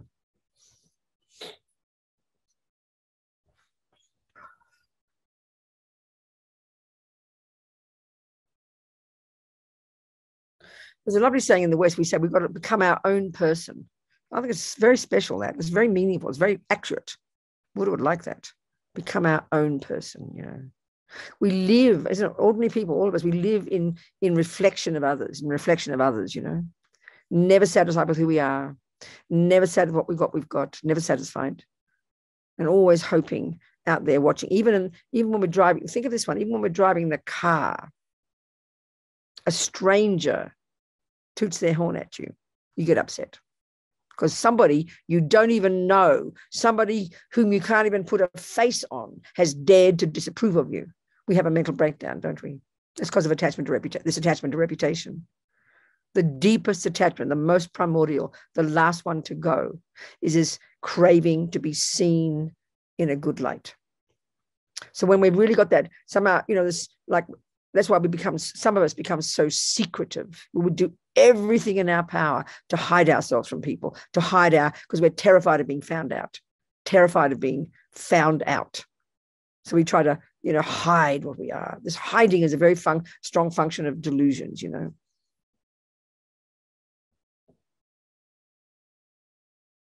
Lama Zopa said one time that when you're doing a negative action, if you're not really hiding it, you don't fully create a negative action. That's pretty profound. That's really related to the dualistic eye, We always want to hide. We don't want to be seen. We don't want to be found out as bad because we're craving other people's approval. This is so subtle we don't even notice it. It's the deepest attachment. I always, tell that story. The yogi up in the mountains have given up everything, amazing, renounced, but still thinking about what the people in the village are thinking about him. It's in the mind all the time, always referring to what other people are thinking about us. We're having conversations with people all the time, always telling people things in our mind. That's why when you're lonely, you got no one to look forward to come home to tell your stories to, because we don't seem to be able to have enough inner contentment to be satisfied with our own life, to be satisfied with our own experiences. We always have to tell them to somebody. And if we don't have a person to tell it to, that's what we mean by loneliness. Therefore, we think we're nothing when we don't have any value. Now, this doesn't mean it's not good to have friends. We can see the benefit of having friends. It's incredible. But when some of us, some way it manifests for some of us, and this feeling of there's no one there to love me. Why there's no one out there to love me? No one loves me. I'm missing someone loving me. Why doesn't someone love me? Who's going to take care of me? We can see this. There's a very deep pain in us. People express it like that, because there's no one there to praise you. This is how deep the suffering is. We shouldn't put ourselves down. We just have to see the suffering it is. And that's what we mean when we're very self-centered. Whereas other people, we can see some people who are happy. I mean, it's very curious. There's some people we can see, even no matter how bad life gets, they've got more tendency to be kind because they practice. That's why they've practiced. We should look at it and learn from it.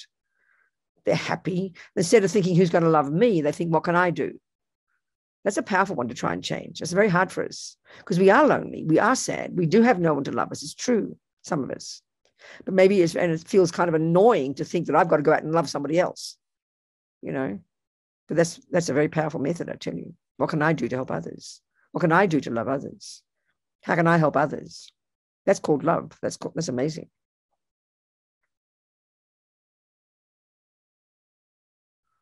All this is the branch delusions, and they're all liars. They're all misconceptions. They all exaggerate. We haven't got an accurate picture of who we are or anybody else, even conventionally. So the subtlest one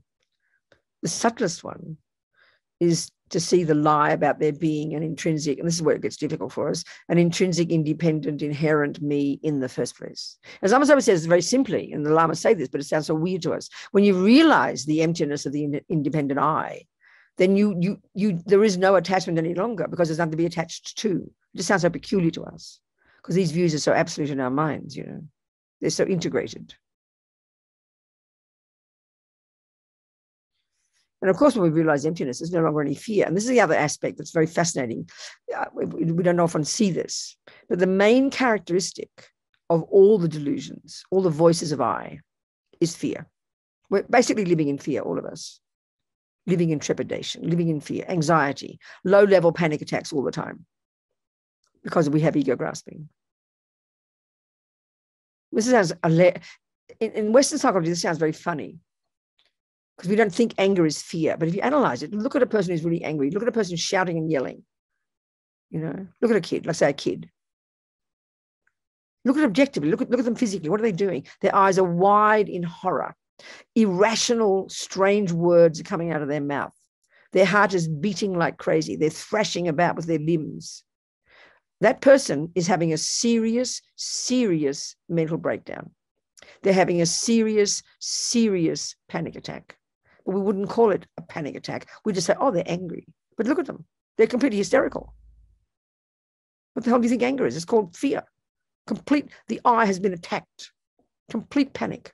That's what anger is. Okay, we talk about fear when the heart beats and you have anxiety and panic. We don't call that anger. That's the primordial one, it's true. But they're all rooted in fear. Look at attachment. When attachment's really fierce and you think you're going to lose that thing, that person, let's say, look at the panic when you discover that boyfriend is cheating on you. Look at the absolute, like a deconstruction of your entire self, like you collapse into insanity. You don't even know how to think. It is beyond pain, isn't it? That's fear, because the thing you believe you possessed has escaped from you, you know. Every delusion is rooted in fear. The primordial one, the ego grasping, which is usually like a sleeping lion, when you're attacked by, when you're nearly attacked or something fierce, terrible happens, that's when this fear arises most powerfully. Instinct for survival, we call it, you know. That's why that amazing story I always tell about Lama Rinpoche.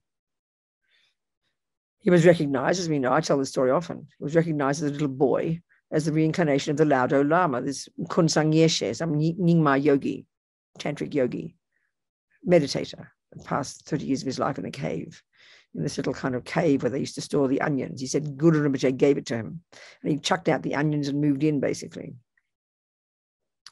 And this is this monastery now up in the mountains. We're going there in October. If anybody would like to join me on the Laudo trek, it's a very wonderful experience. Look up on the website. We go up there. It raises money for the place. It's where Rinpoche was the cave of his past life, and his mother, who passed away 20 years ago, and his sister, who's still there. They take care of it. They run it. It's like a retreat center, about 30 rooms there, and we go up there and do retreat for 5 days. We walk up there, up the mountains. So anyway, Rinpoche was reborn. He was a very little boy. His sister said that he acted very differently. Acted like a lama. He talked about when he played games, he always played the role of a lama, made mud pie dojis and mud pie bells, and would talk about doing pujas, and he talked about inviting his benefactors. He'd say the names of his previous life benefactors. And also he would, since a tiny boy, we thought as soon as he could crawl, as soon as mother would turn her back, little Zopa's up the mountain, crawling up to where they know the cave is, you know. And when he could talk, he was always walking up the mountains. They'd say, come home. He'd say, no, that is my home. So they know who they are. They get reborn. They choose their rebirth, these yogis, you know. So anyway, when he was about 8, he was recognized and he was sent off to some monastery up in the mountains. And it would have been about 1952. And he was up in these mountains, and this very massive river. The rivers are very torrential up there. And he saw on the other side of the river these strange-looking people. He said they had straw-colored hair, pale-colored eyes. Sounds like Swedish people, right? But they were white people. And he hadn't met white people before. And he wanted to meet them. So he went across this rickety bridge. You know, they're very rickety and they're very dangerous, with his bowl of potatoes. And he fell in the river. So, of course, they don't teach them swimming up there, you know. And he explained the experience. He's told the story many times. This is the way I've heard it. You know, he's basically, he said, the head, this is interesting. Wait, now let's go back to emptiness. He said, the head kept coming to the surface for air. He didn't say, I came to the surface for air. He said, the head. This is very powerful. Meaning when you start to really looking for this intrinsic I, you get this objective way of talking, like, you know, you don't say, I am angry. You say, and even they talk about this, the Tibetans do this when you talk about your mind. Anger, there is love, there is kindness, there is ego grasping, there is jealousy, there's depression. You label the names of the parts of your mind much more objectively. And you wouldn't say, I am drowning, because one of the key things you're really trying to learn when you realize that the label can't be the base, to counteract that second misconception that all of this is I, the label I cannot be the parts. So you say the head, not I came for air. That was the first thing he said. Then he said, the thought occurred to me, the person known as the Laudo Lama is about to die. He didn't say, I am about to die. This is a really major point. Thinking this way in our analysis is extremely important, because technically, literally, I am not Robina. Robina is the label given to these set of aggregates. The base is the aggregates and the label is Robina. So the Robina cannot be the base. The label can't be the base. So he's practiced this, and in his mind, 8 years old, he said it. The person known as the Laudo Lama is about to die. And then he said, I didn't know anything about emptiness, meaning in that life, at the age of 8, he hadn't heard the teachings yet. He said, I didn't know anything about emptiness, but there was no fear. You've got to hear these words literally, people, okay? It's so unusual for us in our modern psychology. You'd be considered seriously mentally ill if you didn't have fear, attachment, anger, jealousy, because we give equal status to these states of mind and consider that you're along with the virtues, considering that you're a normal person. So the view we have in the modern world of what a person is very limited and gross and coarse in comparison with the Buddhist view, which is why it's so fascinating. There was no fear. This is hard to comprehend. So what this means is, as he was drowning, so now, if we assume this fear, instinct for survival, which arises when you're attacked, drowning, we've actually deduced that because we see it, the evidence of it in everybody, including the animals. So of course we deduce in our science that it's necessary to have it. And what's its function? Its function is to alert me to the danger so I can get out of the danger. Well, that's not the Buddhist analysis at all. You don't need fear to notice something's going wrong. You need intelligence, for God's sake. Fear will distort your intelligence. So this is what's interesting. I had a couple of experiences, and it's not kind of say I've realized emptiness, but I'm just telling you, when I was held up with a gun in New York when I was about 30-something, I always tell this story. It's a good example for me, my own experience. I didn't plan it, but it happened, so I can learn from it.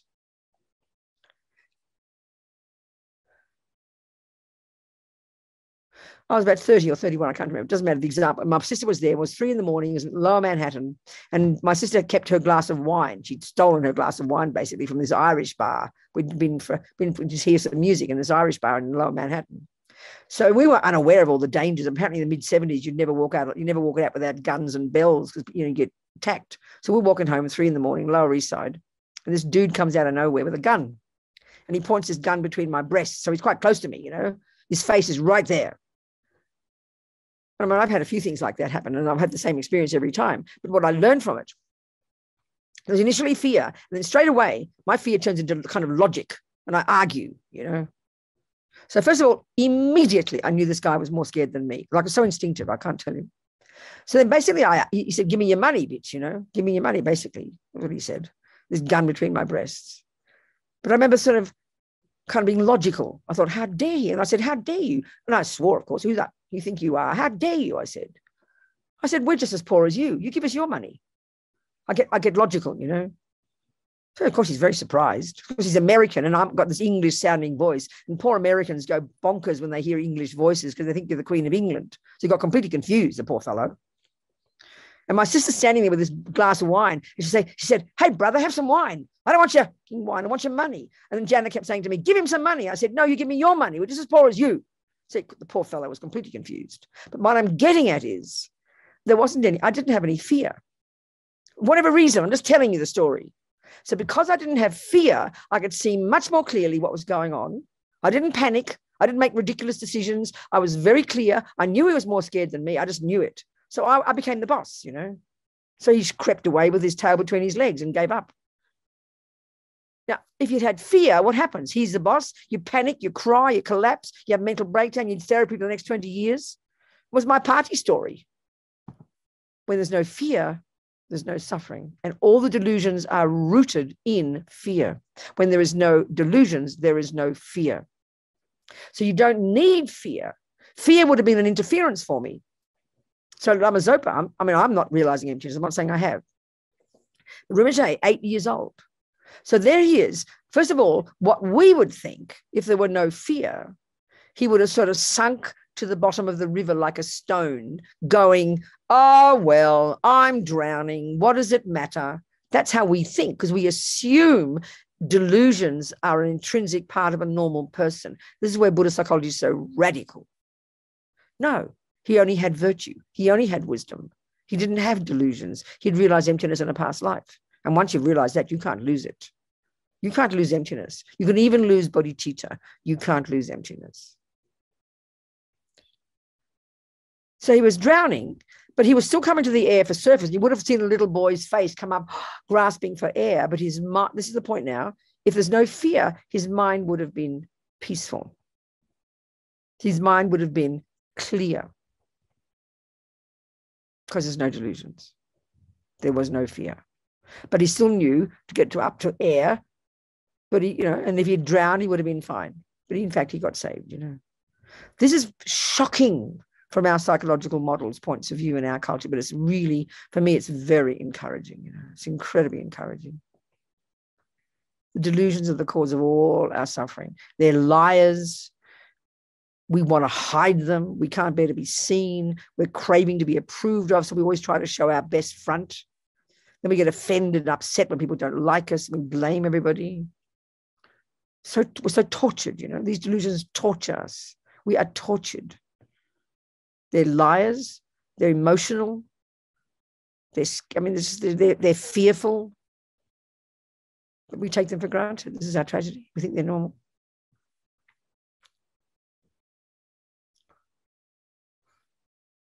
Any questions, people? Yes. Hello, Mikhail. Hello, Venerable. Thank you. Good. Found a lot of interesting things in your points, and I agree. That's my experience too with most of it. I do have one question, something that's a little unclear to me personally, and probably in relation to Buddhism, but they talk about when they make surveys of how people have long, good lives. Sorry, what? People have what? People have what? I can't hear you. So a bit cloudy voice. So try maybe, I don't know, just get closer to the mic perhaps. I'm not sure. Sorry. If people have good, healthy lives. Yes, yes. Is it better now, the sound? Yes, much better. Okay. If people have good, healthy lives, the one predominant factor is connection. I don't understand that point. What do you mean their connection? Well, it turns out that to predict people having long life and a good health, the most important factor is to have connections with people, social connections. Are you saying that the world thinks that one of the causes for having a good, healthy life is being connected to others? Is that what you're saying? Yes. Okay, good. So what's your question about that? My question then is, it seems to me that even lamas, monks and nuns, and you live in communities. So could you speak a little bit about the importance of connection in Buddhism?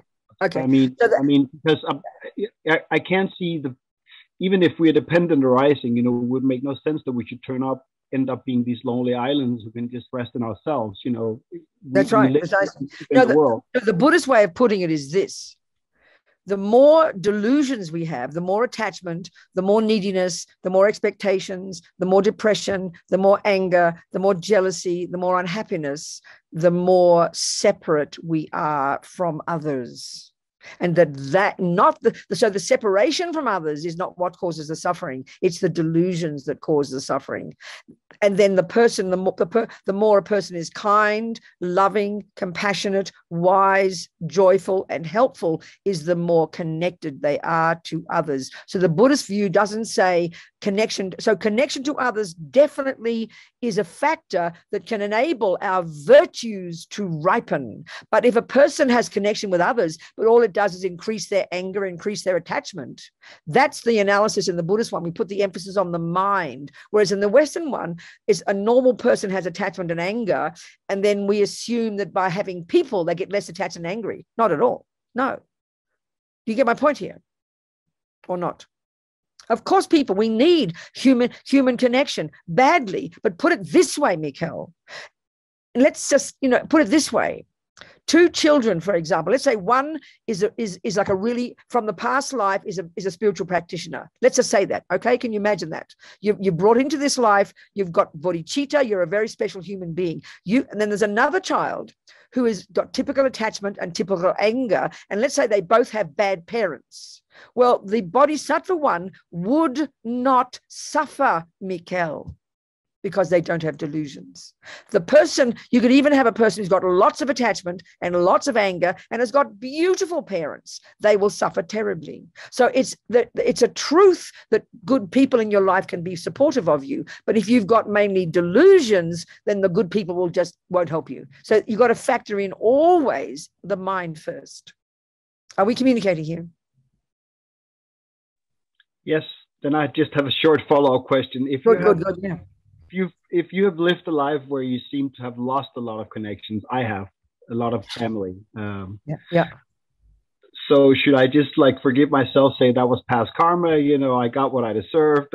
No, that's kind of cruel. We should never. I mean, we should never talk to ourselves like that, Mikkel. I know. So if you've lost, relationships and people have died on you or left you, that is due to karma. Of course it is. But you're still here with a good heart, practicing, and you can make more friends and have more people to love by helping other people. When we have the feeling that I'm lonely, I've got no one to love me anymore, that's dangerous, because then you become self-piteous and miserable. But you're there with your good qualities, and even you've got lost some friends, by being kind and loving to others, you can make more friends. But you've got to have that thought to want to reach out to help others. You get my point? Yes, that's what I was thinking. So I'm there glad, you go. You should. Thank you. But the other point is this, Mikkel, the other point is this, and this is what's hard to put together in our modern analyses. If you're working in the way Buddhism describes, working on your mind, you can go off into retreat for 5 years on your own and become a blissful, radiant, joyful, compassionate person. But if you don't know what you're doing if you're on your own, you will go mad. So the being on your own isn't the problem, and being with other people isn't the ultimate solution, but the combination of being with people and practicing virtue causes happiness. The combination of being alone and practicing virtue also causes happiness.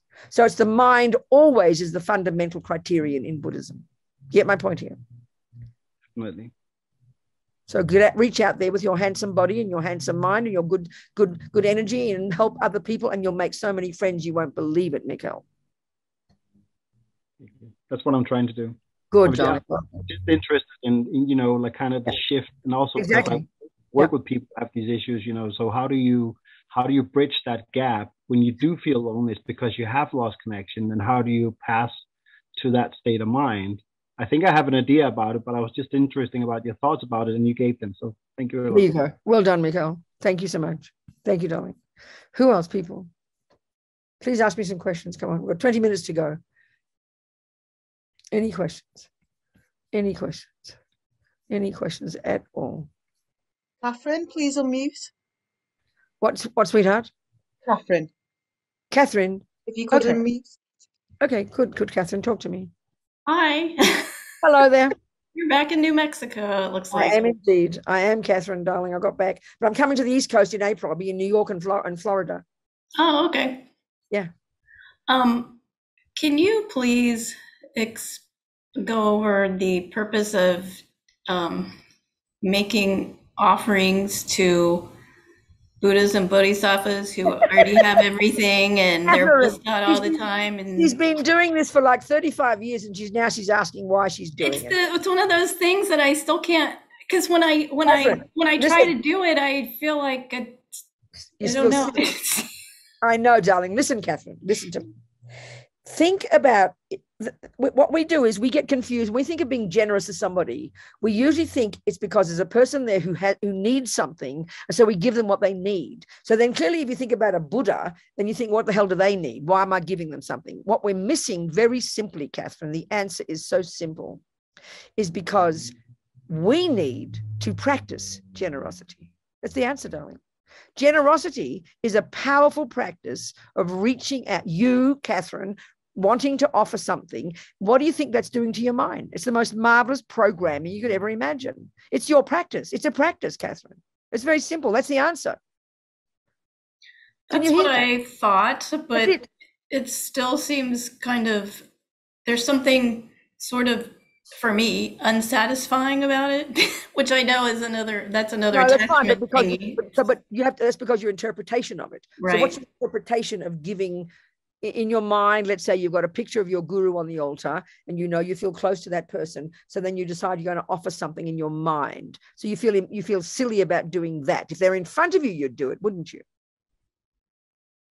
Or would you still feel funny by offering? If your Lama came to your door, you'd offer them a cup of tea, right? Mm-hmm. You agree with that? Yes. That makes sense to you, does it? Yes. But not offering them in your mind, that doesn't make sense to you. Is that right? Is that what you're getting at? Yeah, I think so. Mm-hmm. Then, darling, that's the only difference is so there's two things. The key one is you've got to see the benefit to you of everything you think. That's the basic idea of karma. Everything you think and do and say, forget the object.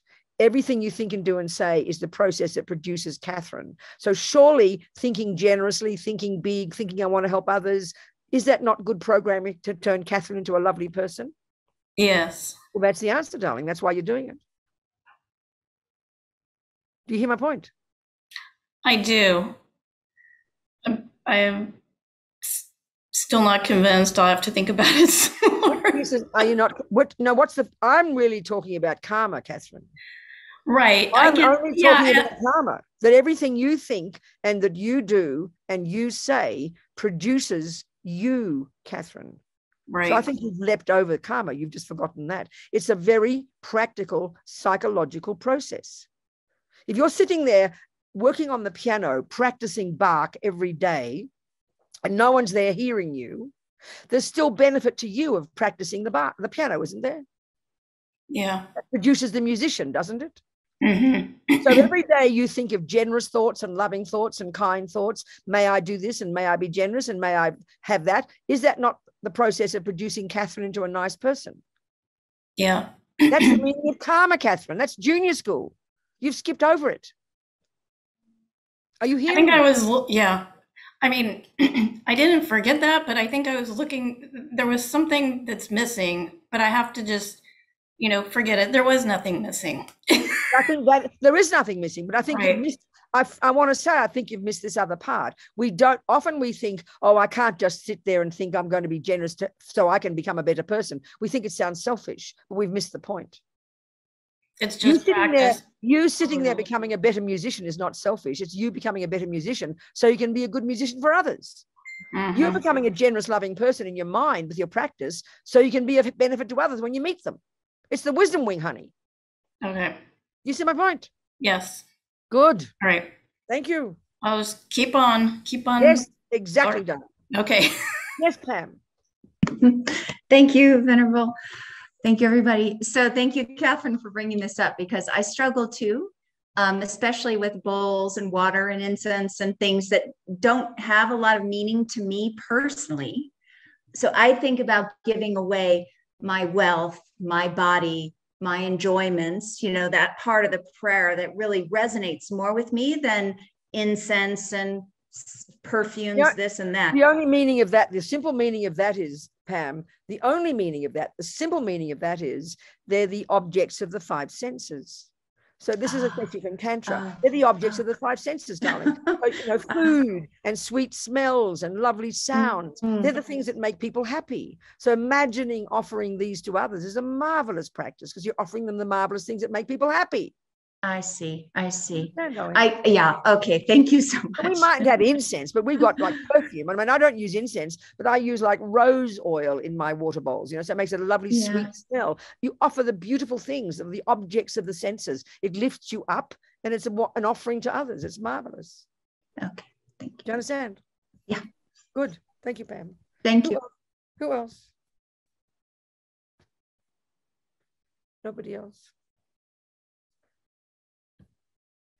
Well, I think we should just finish. I think let's do a meditation on that. We do the final bit. We didn't do much of it. We did a little bit looking for the eye. But let's just finish. Maybe we just puzzle ourselves by looking for the eye. We've got a few minutes left. So we'll just do the first part. We'll do the concentrating on the thoughts. And then we'll do the little mindfulness fish to check to see how our independent eye appears to us. We'll just do our best, okay? And then we'll finish. So just get your body comfy. Back upright. Feet firmly on the ground, unless you're sitting cross-legged. Head slightly tilted forward, chin tucked in a bit. Hands in your lap. eyes looking down, as if you're looking along your nose towards the ground, and just settle into this position very unself-consciously.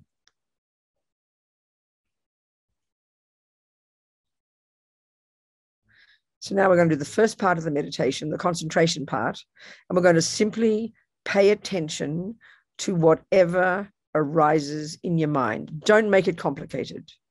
You're just going to pay attention to whatever arises in the mind, meaning allow the thoughts are going to come and go. You can't stop them because they're very old, they're habitual. So you don't interfere with them. You don't make them go away. You don't engage in them. You don't sink into them, which is the danger. We kind of absorb into the thoughts normally and start having a conversation. So we've got to cultivate this habit and really notice it, where you're just observing and allowing the thoughts to come and go. So you start with that, okay? With determination, simply pay attention to whatever's arising in your mind. Now, the other thing is, if you absorb into them, meaning you get distracted by them, then the other part of your mind, think of it like watching. This mindfulness part is watching, and it just sort of reminds you, haha, Robina, just come back to paying attention to the mind. Come back to paying attention to the mind. You bring your attention back to watching the mind. Just do your best. Just pay attention to your thoughts.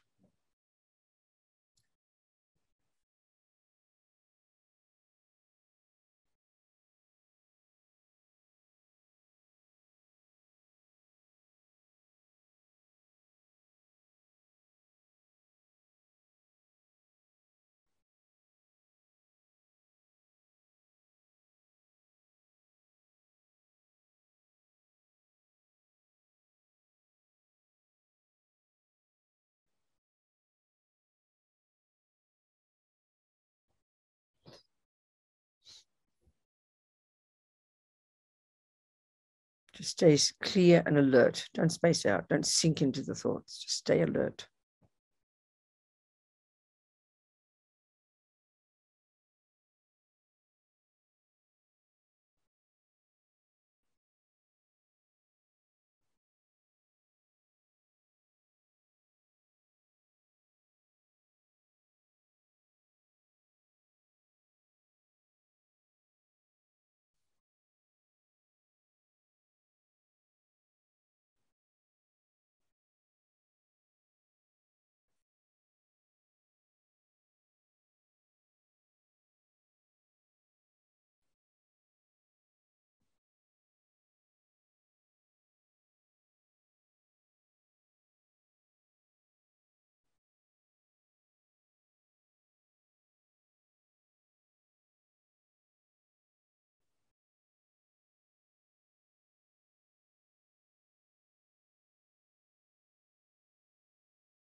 Just keep the mind sharp. Just allow the thoughts to come and go.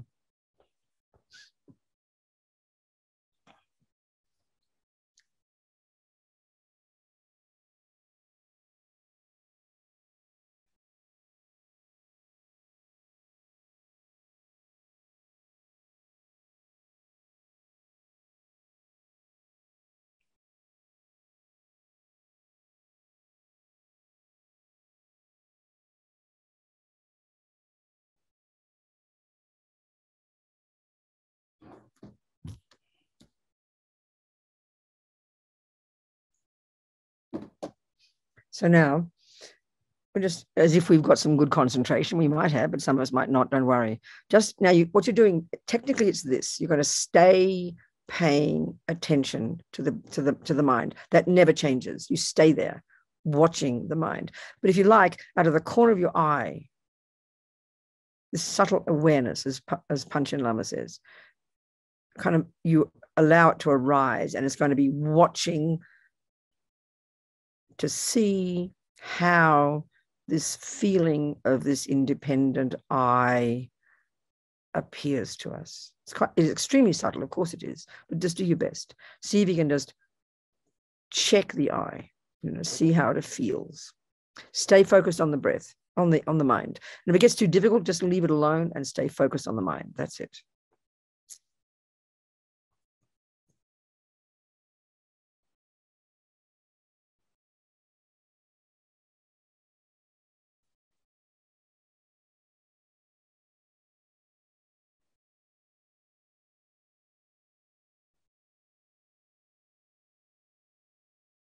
And this I, the way it appears to us, should be that it's independent, it's separate.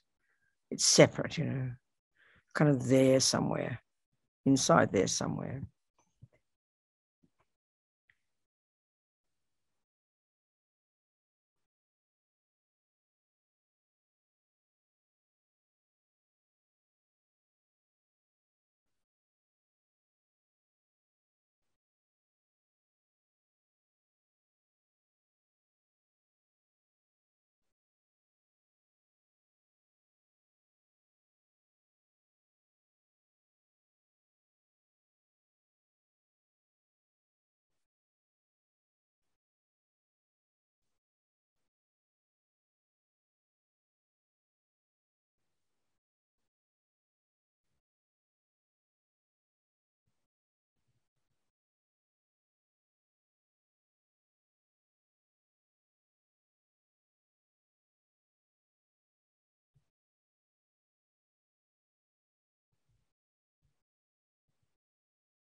So now just relax, and just for a couple of minutes to finish, just get a feeling now of your mind kind of being as vast as space, very big, enormous, pervading space, very big and spacious. As Lama Yeshe would sometimes say, zero, no thoughts, no thoughts, no thoughts, just an imagine, kind of space out, as big as the universe.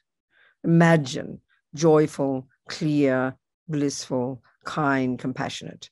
Think of that. Just imagine you're as big as the universe. Just a couple of minutes. No thoughts. No thoughts.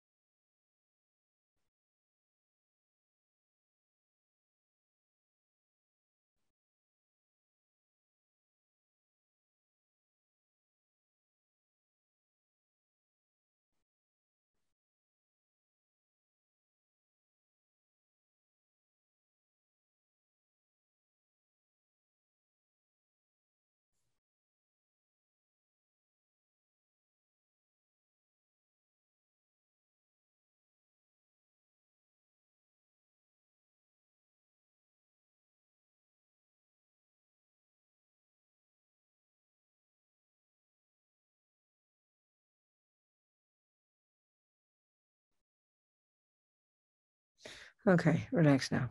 We'll finish. So just think, you know, we've been here together a couple of days, all these thoughts we've had, these, you know, anything that's become a bit clear.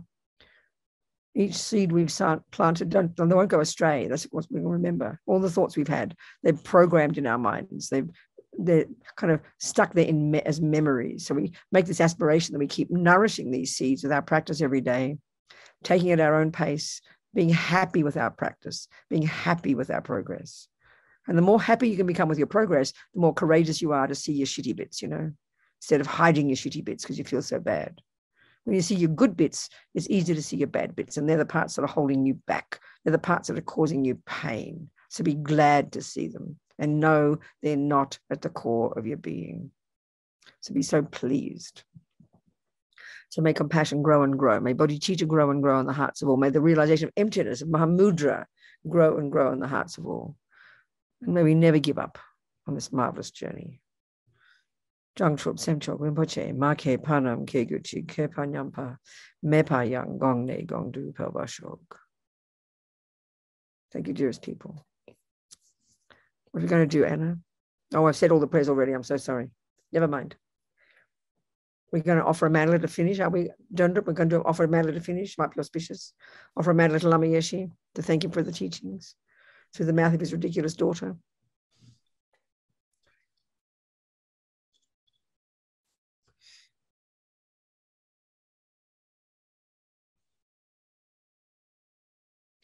This ground anointed with perfume, strewn with flowers, adorned with Mount Meru, 4 continents, the sun and the moon.